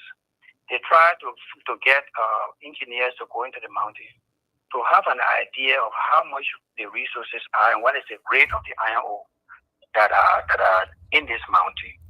And then there are three mountain ranges, and not just one mountain. So when they got the information, they took the information and they outsourced the information, and they sold it to Silverado. Silverado is a Russian company that has its headquarters in Virginia. That's how Silverado came, and then they bought the mountain from Silverado. That's how they took it over. And the government allowed them sign the document for Silverado to take over the mountain. And that name remains as Putu Mountain. So we are hoping that the next group of people that will come in, that we will ensure that this appropriate consultation will take place. As a matter of fact, some of the initial companies that started coming, they were consulting us, and we said no. We are the last group. You don't come to us first. Go to Lensamines and go to NIC and go to Justice Ministry. They will show you the roadmap as to how to get to us. And that's what happened. So this is where we are. So we pray that when this process continues, we pray that it will get to us and we'll let them know that the mountain is not Putu Mountain. They can change the name. Okay, I'll go to Teresa Joey. Okay. Hello, Honorable Yaya. Hi, my name is Teresa Joey. Honor. Sure. Well, I know you're from Pennsylvania, so come on. I know you will. Well, I wanted to say I don't have no questions for you, but I want to say thank you. Welcome. My cousin asked about what your take on that incident that happened during Zoe, when Zoe house got burned. I will try to find the video. I still got the video here where you stopped the crowd. You spoke to them and they listened. And I was wondering how can just one man come? These people are coming with clandestine way and like he was able to put stop to them and they listened. That alone, you know, made me to gain your respect. So I will try to find that video and show it to my cousin. You actually spoke and they were able to listen. So I want to say thank you and thank you for all that you are doing in the house. Thank you for giving us update because I know you gave us update the last time what was going on in the house. You know, when you attended our Gedeh culture program in Kunambo, you take the opportunity to give us brief, you know, updates. That alone, I appreciate that. So thank you. Thank you. Thank you. Welcome, ma'am.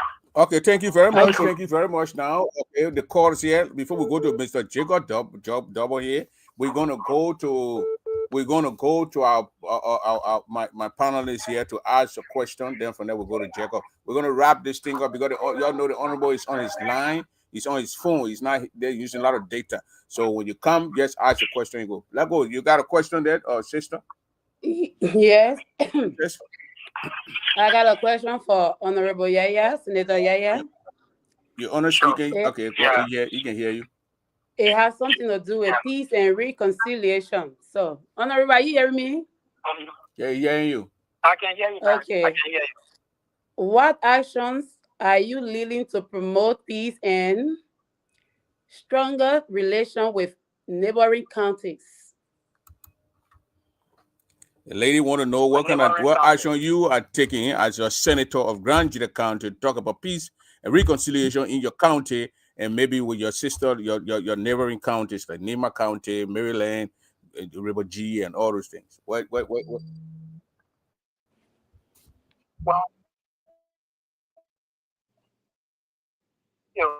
thank you. You know, we are very forgiving. Things happen to us, we make noise, and after a while, we let it go. In Grand Gedeh County, we have more than 16,000 Ibayes in Grand Gedeh. They organize themselves into a group, a political group, and we have been working with them. At least a lot of them voted for me. So that is one of the processes that we are going through. When I spoke the last time in Nema County, if you watch that video, I asked all the citizens, all the elders, the leaders of Nema County to stand up, as well as the leaders of Grand Gedeh to stand up. And I said, as of today's date, Prince Joseph would have loved to see us come together. And that's why he picked me to be his friend. So today that he has gone, I come here to say that we should remain one people. This is not how we were in the past. So we should go back to the past and put our belt to where it's supposed to be around our waist. And let's move the process on. And there was a gentleman who is a pastor that came on. He said he would donate 5 cows and 200 bags of rice for us, Nimba and Grand Gedeh, to go to Blood Yala and to form this new relationship. And I think we all lauded that process. So from that time when we were reburying our leader and burying his wife, a lot of the leaders, like the Minister of Labor from Lima County was there, along with Honorable Gongolo. All of them were there, and during the program, I recognized them and asked the people to clap for them. And that these were the people, the symbols of our reconciliation between Grand Gedeh and Lima County. For Maryland, during the war, a lot of these people left. They said they were going to form their own county. They left. But now that we all came back, we had a meeting in Grand Gedeh. At the time, some of our old people were still alive. David Bala, the late David Bala, Ume Dwe. We sat down. We said we sent a delegation to River G to say that let bygones be bygones. And those of you who got land in Swedru, you can come back to your land. And even though you have your own county, there is nothing wrong. I brought a delegation from Rowaji, and we're on AG Hill.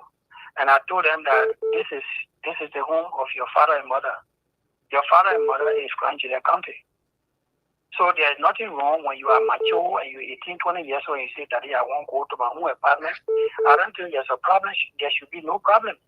So when you come here, you should free up yourself and let's live together. We are all the same white people. Mm-hmm. So from that time on, a lot of them came back and they came back on their land, they built houses, and we are all living together. 3-4 days ago, I offered a tuition assistance program to Zwedru, and I asked every tribe in there, most of them, or let me say some of them, to come up with 2 students from their end.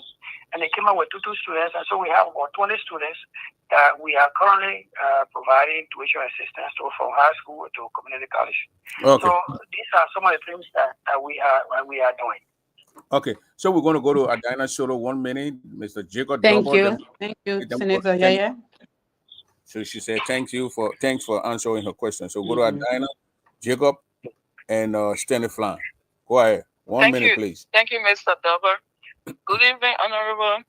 My name is Adina Soto Dober, your global chair lady.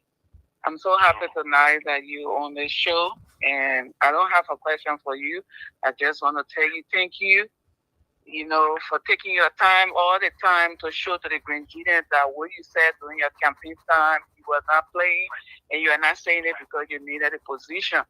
You will be there, you go around your people to know their needs, and since you took over, you have been doing all that. You have the power to even take a plane from Swedru to Monrovia, but you don't want to do that. You want to go with the same road your citizens are using so you can know what they're feeding on that road. So I want to say thank you tonight and God bless you. But one thing I want to say before you went in the house there, the group in the house, the lawmaker, were not understanding one another. And since you went there, I have not heard anything of such. If everything is under control, continue to be the father, continue to be the pop.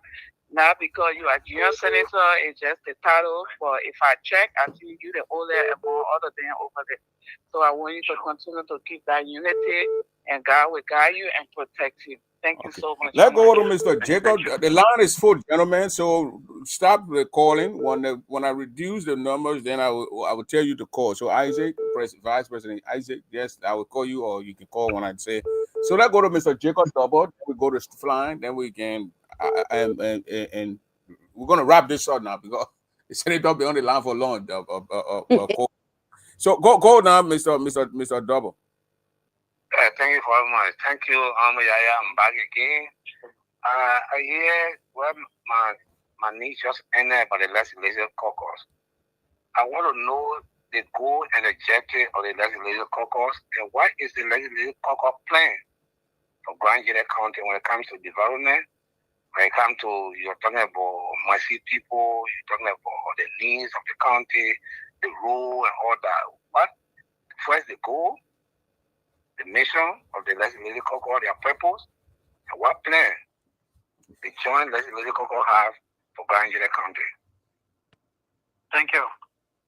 All of us that formed the caucus, we were elected on a platform. If you are representing senator, all of people who made promises to their constituents and others that did not make promises and just want to deliver. So, and a lot of the things that we are doing, we're working from our salaries, with the exception of the least legislative project, just $67,000. People taking it and they're doing different things. Some people cleaning the cities, some people buying solar panel lights. So putting all in one basket to say, let's put the money in one basket to do something, because we come from different constituents. So, and that's what we're doing. But at the end of the day, like for me, I'm a senator, so hopefully I might say, okay, our Marie Johnson, can we do something in Seattle? We can put our money together, or SoCal, can we do something in Sweater? We can put our money together, and that's the only way we're going to come to that. But otherwise than that, our first priority here is to make sure, first of all, that we work together. And as a leader of the caucus, I don't have a problem with somebody speaking against me. Use your right. You want to speak against me, speak against me. I'm not going to ask you a question. So the next day I meet you, we say hi, and we work and we eat together. And so whatever I do is in the interest of the caucus. And then what else that comes representing, whatever you do is in the interest of the caucus. So we want peace in the caucus, number one. Two, we want peace in the county. We don't want to run a county that is in chaos. So whatever happens to the county, we always meet and say, no, we're not going to have it. Maybe there will be a representative who might have difficulty going to the county to confront the issue, and I say, I will go. Like 3-4 days ago, I was on radio in Sweater, and I spoke to the security. The mandate that brought you here 2003, 2004, that mandate has changed. Grand Gedeh is as soft as a red banana right now. We are composed and we are ready and want to live in our country. If you believe that mandate is still the same mandate you had, then you should pack your things and leave. And so I spoke and I said, we the caucus cannot write you a letter and say remove this checkpoint and you insist. Because your goal here is not to collect money from a citizen and to embarrass them. You go on the fine, you collect money. They come in from the fine, you collect the money.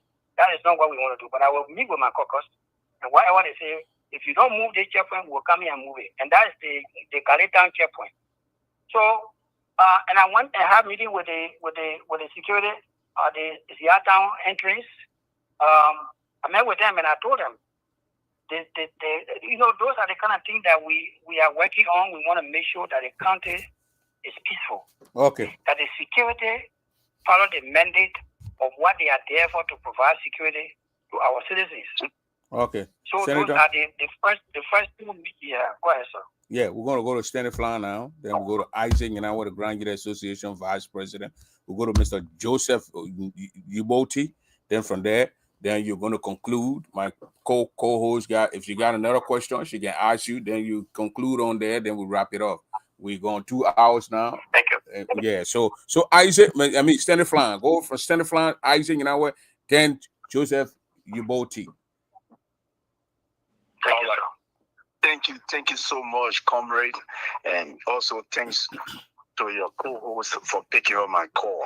I'd like to say a big thank you to Senator Nimle for all the good things you are doing for our county and Liberia in general. I have a simple question for you, Honorable Nimle. Apart from all the good things that you have done for our county, if you had to right or wrong since being elected as senator for Grand Gedeh County, what would that be? Well, I haven't seen a wrong yet, and one of the reasons why I haven't seen a wrong yet is because I'm spending my salary. I'm still eating chicken feet. The people that elected me, I want to make sure that I'm able to serve them. I'm writing mobile money $2,000-$3,000 US every month I just came from Solo Town inside. Solo Town inside only meant one house that has a zinc on it. Only one house.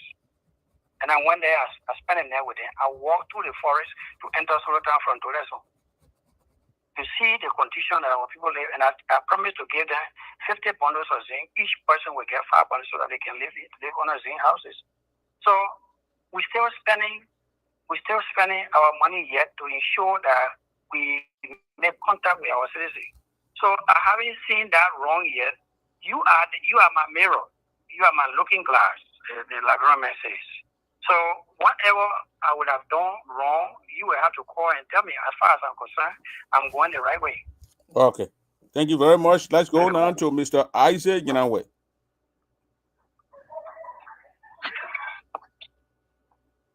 Mr. Yinawe? Yes, sir. Thank you very much, Mr. Delbert. Good evening, Honorable Senator Nimland. Again, my name is Isaac Yinawe. It was nice seeing you last July. Sure. It's well true. Yeah. My question is, before my question, I want just to confirm, you're still the chair on labor, on the Senate Committee on Labor. Is that correct? Sure. Okay.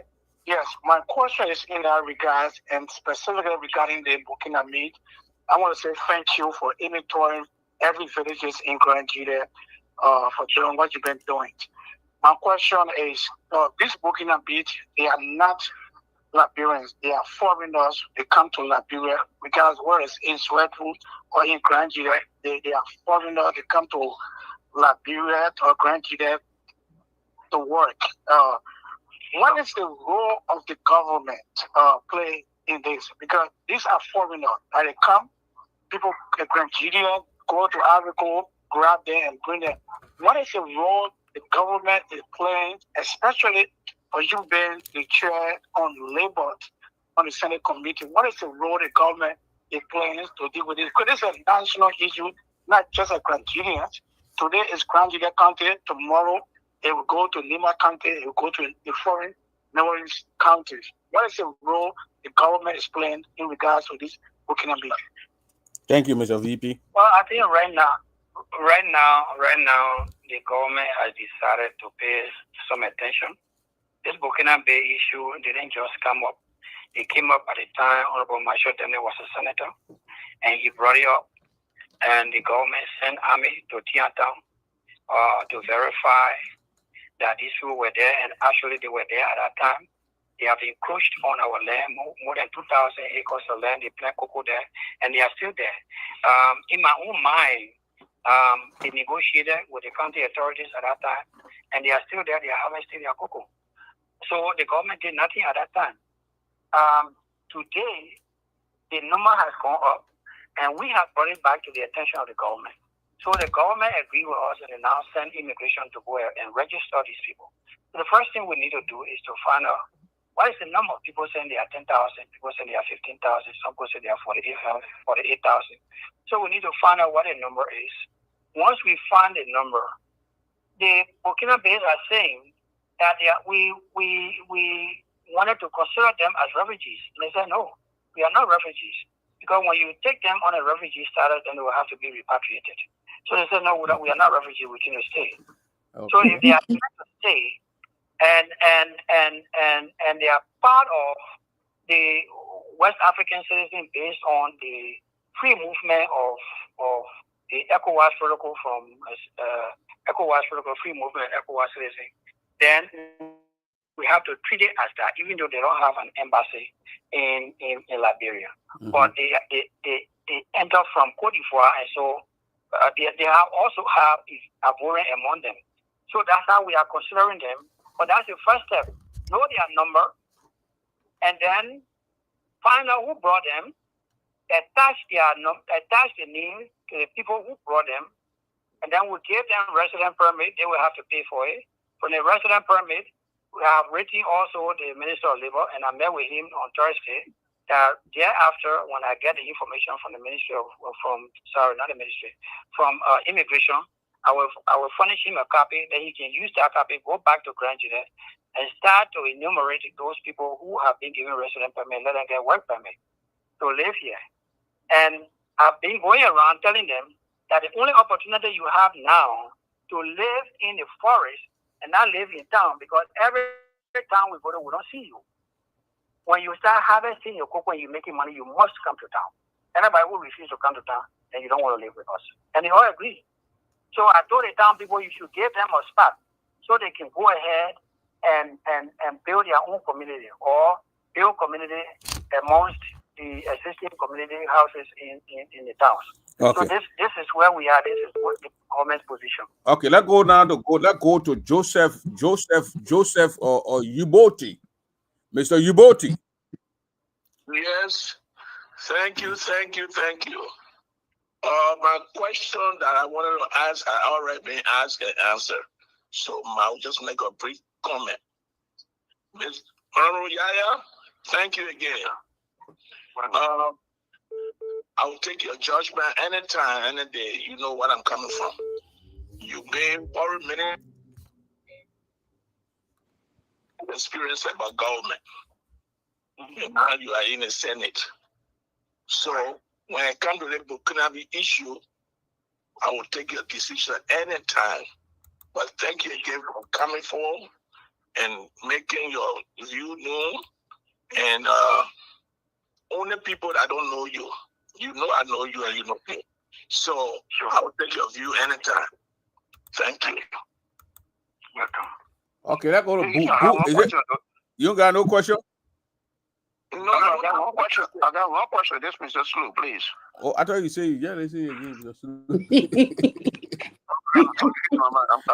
Okay, go ahead with your question.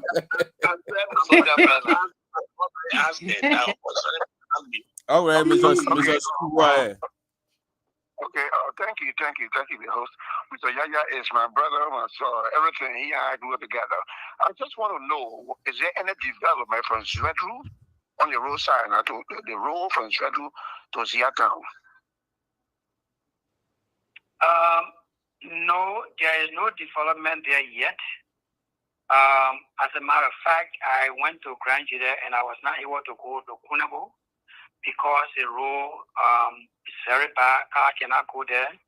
And that there are two spots before you get to PTP Junction, and then when you pass Wele Jalu Town on one of those hills. Exactly, yes. Very bad. Yes, very, very bad. We can't go there. The one development that we are expecting to take place, Marie Johnson and I have been meeting with FDA, and they have agreed that comes next month, November, they will start building a road from Ziatown to pass through Pierre, Kunabo Trubo, and to go to Grio Temple border.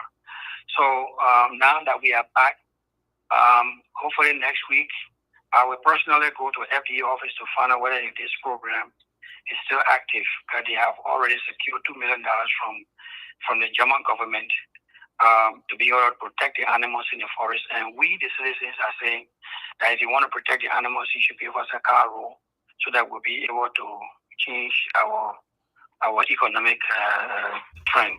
Okay. So this is where we are. I think that's the real development that we are expecting. Okay. Now, gentlemen, we got only 10 minutes here with the senator, so we go to Boo Unit with 30 seconds. I mean, then go to Mr. Anthony Gay, 30 seconds. Mr. Boo Unit. Yeah, can you hear me? We can hear you loud and clear. Go ahead with the question. Okay, thank you, Honorable Senator Yaya Nimlan. Even though I've not met you before, but I heard a lot of good things. Thank you for visiting my hometown, Solotown. I heard you went there, you slept there. I mean, there were they said no road to your town. I left. Yeah, I'm very grateful that you even spent a night there. It means a lot for us. It means a lot to us. Right. Right now, the community is actively raising funds to repair the road. You know, when I was very young, that road was very wide. The agriculture built that road, which remains our most urgent concern. You know, they've collected money. We even pay some of those Muslim people to fix the road. Given your recent visit, we are eager to hear what steps will you take to support this effort? Because the main pressing issue is the road. The road from Solotown inside going to the knee road. You know, people move on the knee road because of the land issue. because they said that the white people want to take their land. So some of our people move on the new road so that they can protect the land around there. So is there any steps that you would take to support their effort, especially getting the yellow machine to fix that road so they can be able to get their crops and other things from Solotang inside to the new road so they can be able to carry the sweat through for market? Right now, there's no yellow machine in the county. There's no yellow machine as of the former superintendent's era. All the yellow machines have been damaged. What we are expecting to see or to achieve in the next couple of months is the negotiation that is being undertaken by the government of Liberia with some companies outside of Liberia to procure yellow machines for the 15 counties in Liberia. The first negotiation went bad. The Senate said that the government did not go through the PPCC law, and they just went and procure machines that we don't know how they arrive at the price. So we asked them to cancel that, and some of those machines are still in Monrovia, so they are negotiating, hoping that anytime soon we will get some of those machines.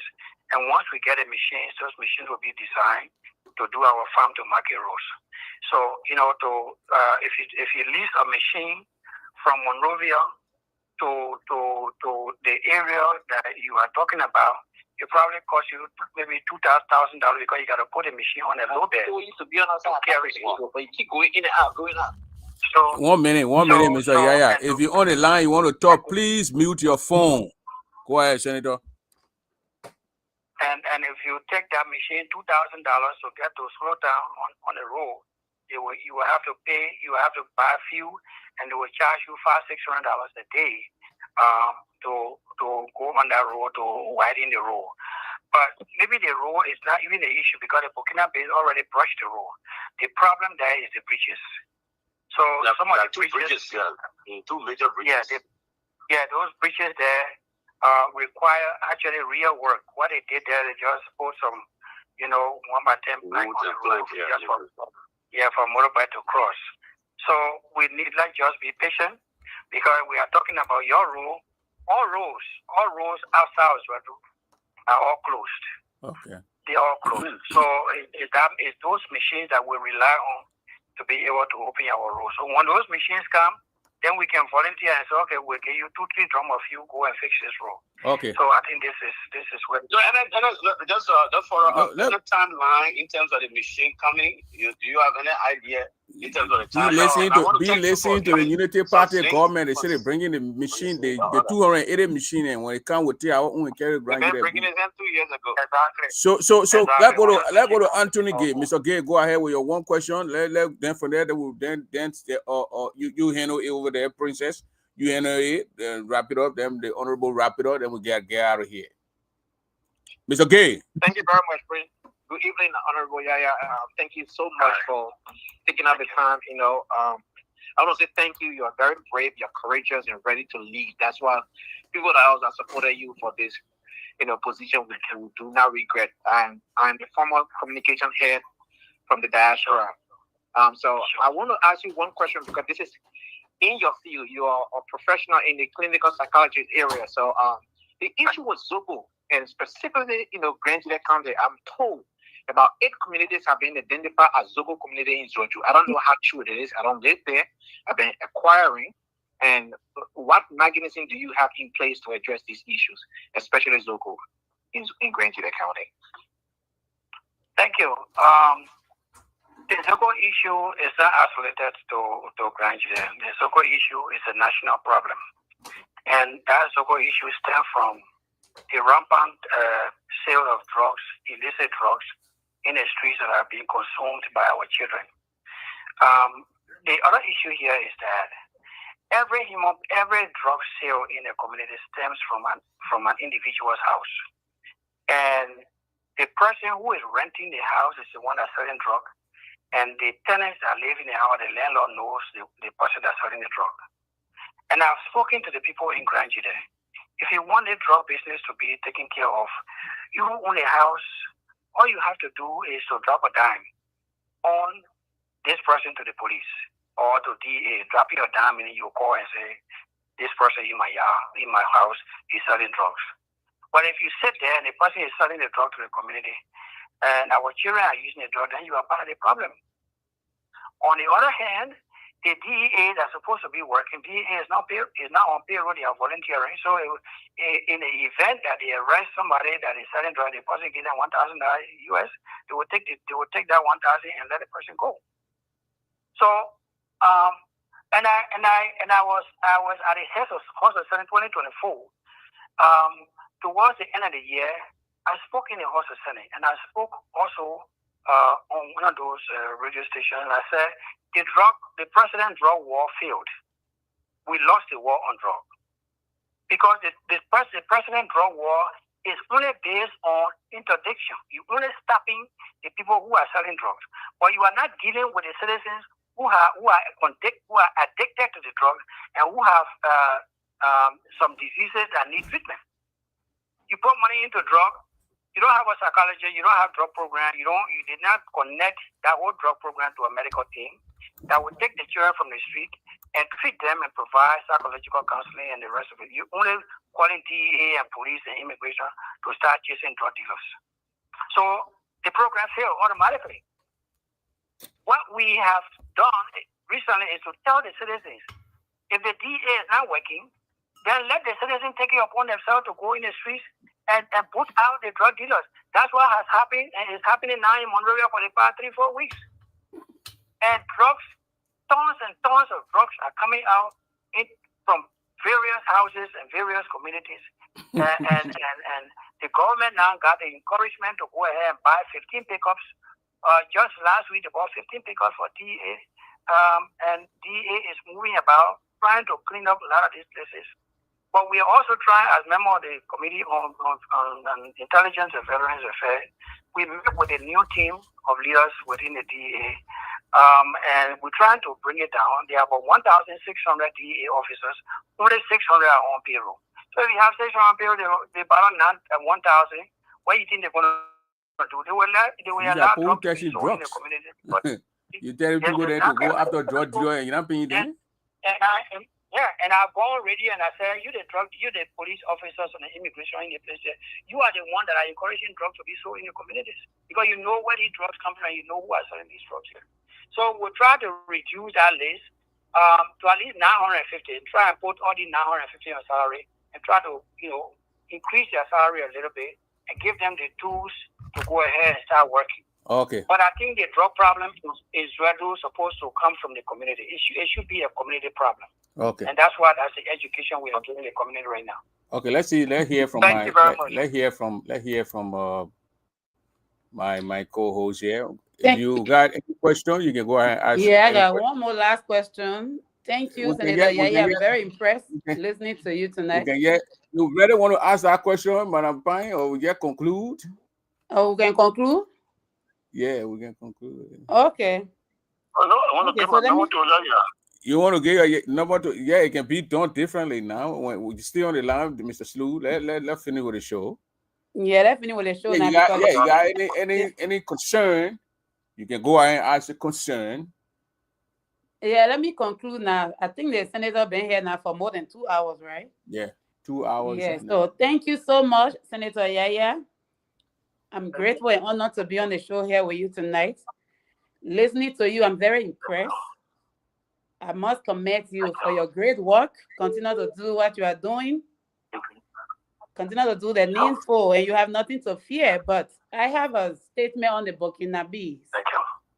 You still got a question on the Burkinabe, on the statement on the Burkinabe. Statement, not question. You're not going to tell your time. What time is equal to do it? No, you will not take your time. Just 1 second of, yeah. I don't want to say I think the woman from Duetan. You from Duetan? What town are you from? What town are you from? Who, me? You. Ulu Town. Oh, you from Ulu Town? You one of the disabled women there? Anyway. Yeah, Ulu Town. Yeah, go ahead. Yeah, so on the Burkinabe. I'm talking about your big brother here from Seibo, the big brother from Seibo. That we the small people to the Seibo family. Small people there. So let me conclude from my end. Go ahead. My concern is the Burkinabes. Even when the citizens of Grand Gedeh County are lazy to farm, does not give them the authorization to carry on domestic violence in those local villages. So the law have to do something with that. Sure. Yeah, so that's my main concern. So, but thank you. Every other thing was great. I'm grateful. You are doing what you're supposed to do. So thank you so much, Senator Yaya. That's all I have to say. Thank you. Thank you. You're welcome. So I'm done, right, Prince? Yeah. Okay, I can leave now. Who want to talk? Mr. Smith, let me. Yeah, go ahead, because the honorable man is about to conclude. So go ahead. Yeah, Mr. Yaya, I say thank you again. I would like to give my number to you so we'll keep in touch for your development. Thank you. Can I give my number to you now? No, don't give it. I will give it. We'll give it later. I will send it. I will text it. I will text it to him. I will inbox it to him. Yeah. You are live. I don't want everybody to get your number. Okay. What will do to me? All right, get your number. You will text it to me. All right. Okay. All right, Honorable Yaya, you can conclude now. Well, I want to say thank you, Mr. Double, first of all, for allowing me to be on your show. And I want to say thank you to the participants. I know America is a working state country, 24 hours 7, and you took up your time to speak with me tonight to hear and to know what's happening in our country. I thank you for your patience. There are a lot of concerns that you expressed, especially the issue of Burkina Bay. We are working on it. Burkina Bay in terms of violence, in terms of the forest, in terms of living with our people in a peaceful manner, and in terms of making sure that the cocoa that they're going to harvest, our people get their fair share. All of those things are concerns that also concern me, and we're going to be speaking with our colleagues so that we can go ahead and spread the message to the citizens as well as the Burkina Faso. I thank you very much. Recently, there was an issue that had to do with Tuzon, where I decided that I want to build a town hall or Palawa Hall, and the citizens agreed. The citizens agreed that this Palawa Hall should be built. And my little brother, Harry John Gay, went on air to insult me and to insult my wife. I don't take it to be personal because some of the things he said, I don't think he knows what he's doing. I want to do something in your town for your people. And I told the people that if you have a son who has money and wants to work with me, let him bring the money. We can make this place a fabulous place because this is Samuel-Kayando's town. And if you have a plan that you anticipated on erecting in Tucson, you can just call me. And I will say, oh, I got $45,000 from government. I want to do this project. If you say you got $90,000, we can build a time modern town hall. And that does not require you going on internet to insult me. You don't know about election. The government law, every political party got 2 pool washers in every polling center. I brought you into my political party because you didn't have money to go register. I put you in my political party, and I recruited pool washer for you. And the money that came from the diaspora pay for your pool washer and train your pool washer. 2 days towards the election, you came, you say you want to do your own pool washer. I say it's late. Because your pool washer is my pool washer as well. I'm not going to train the pool washer already, then you say you want to bring your own that are not trained. So I'm not going to allow it. You insulted me, you insulted my wife. The children in the yard wanted to beat you, and my wife said, no, don't beat the man. This man is an honorable man. This is not time to fight. You just ask him to leave the yard. And they ask you and you left the yard. And you tell him around, you say, I want to marry you. I want to marry you on what condition? And you telling me you're going to jump me with rod, you're going to storm me. Where were you when we were stoning people without question? We gave orders for people to stone. Anybody that wanted to stone, anybody agrees you stone them. You were not around. You ran away. You were in Ivory Coast. Why you didn't show up to stone people? Right now, we are not stoning. All the stones are in Tucson. We are piling up that stone to mix it with sand and cement, and it will form concrete that will build a new Palawan in Tucson. Aggression is not our portion. I went to Cote d'Ivoire. I was invited by the government of Cote d'Ivoire twice to talk about peace. I was invited just 2 weeks ago. I went to the higher ups. They learned about the peace processes that I'm going through between Cote d'Ivoire and Liberia. And they invited me to the higher ups. And I told them we need peace. Just today, I met with the Ivorian ambassador. They said our people say we should talk to you because you are preaching peace.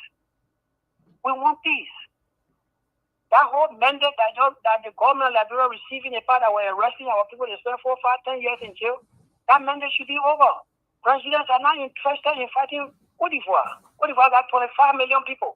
215,000 people cannot fight Cote d'Ivoire. And that is not our intention. So, my dear brother, you cannot stone me because I am not where you want me to be. I'm at a different position right now. You want to be representative? Come and talk to your people. The English you are speaking, that you insulting me, you want stone people, that's not the English for a politician who want to be leader for the community. I want to say thank you. You don't leave this man alone. Chicken house is not in the bush. That's the last part of what I got for him. So yeah, thank you for the Chicken house is not in the bush. Honorable Yaya said, where were you when we were stoning people in the Ivory Coast? Somehow hiding in the Ivory Coast. Thank you very much, Senator Yaya. And thank you for for even accepting our invitation to come out here and explain to your people what is actually going on in their county. You see, you brought everybody out, people, the great journalist Jacob Double from I think Inquiry newspaper were here asking you a question, that the guy from Kane. So and you know, we guys are great men here too. Also, they're here. So thank you, Mr. Yaya. Thank you very much. Thank you very much for accepting our call and taking our call anytime we call upon you. Honorable Dixon Slew, I will text your number to the honorable man. Okay, no problem. Okay, thank you very much, ladies and gentlemen. That's it. You heard from Mr. Yaya. That's it right there. He came out here. He did what he could do. He talked to the people, answered questions, and we engage the audience also. We open the line. People call in and they ask their questions. We thank you. God bless everybody. God bless everybody. We will probably do analysis on this interview tomorrow with Boo Unit and other people here. But we got to go. Ciao.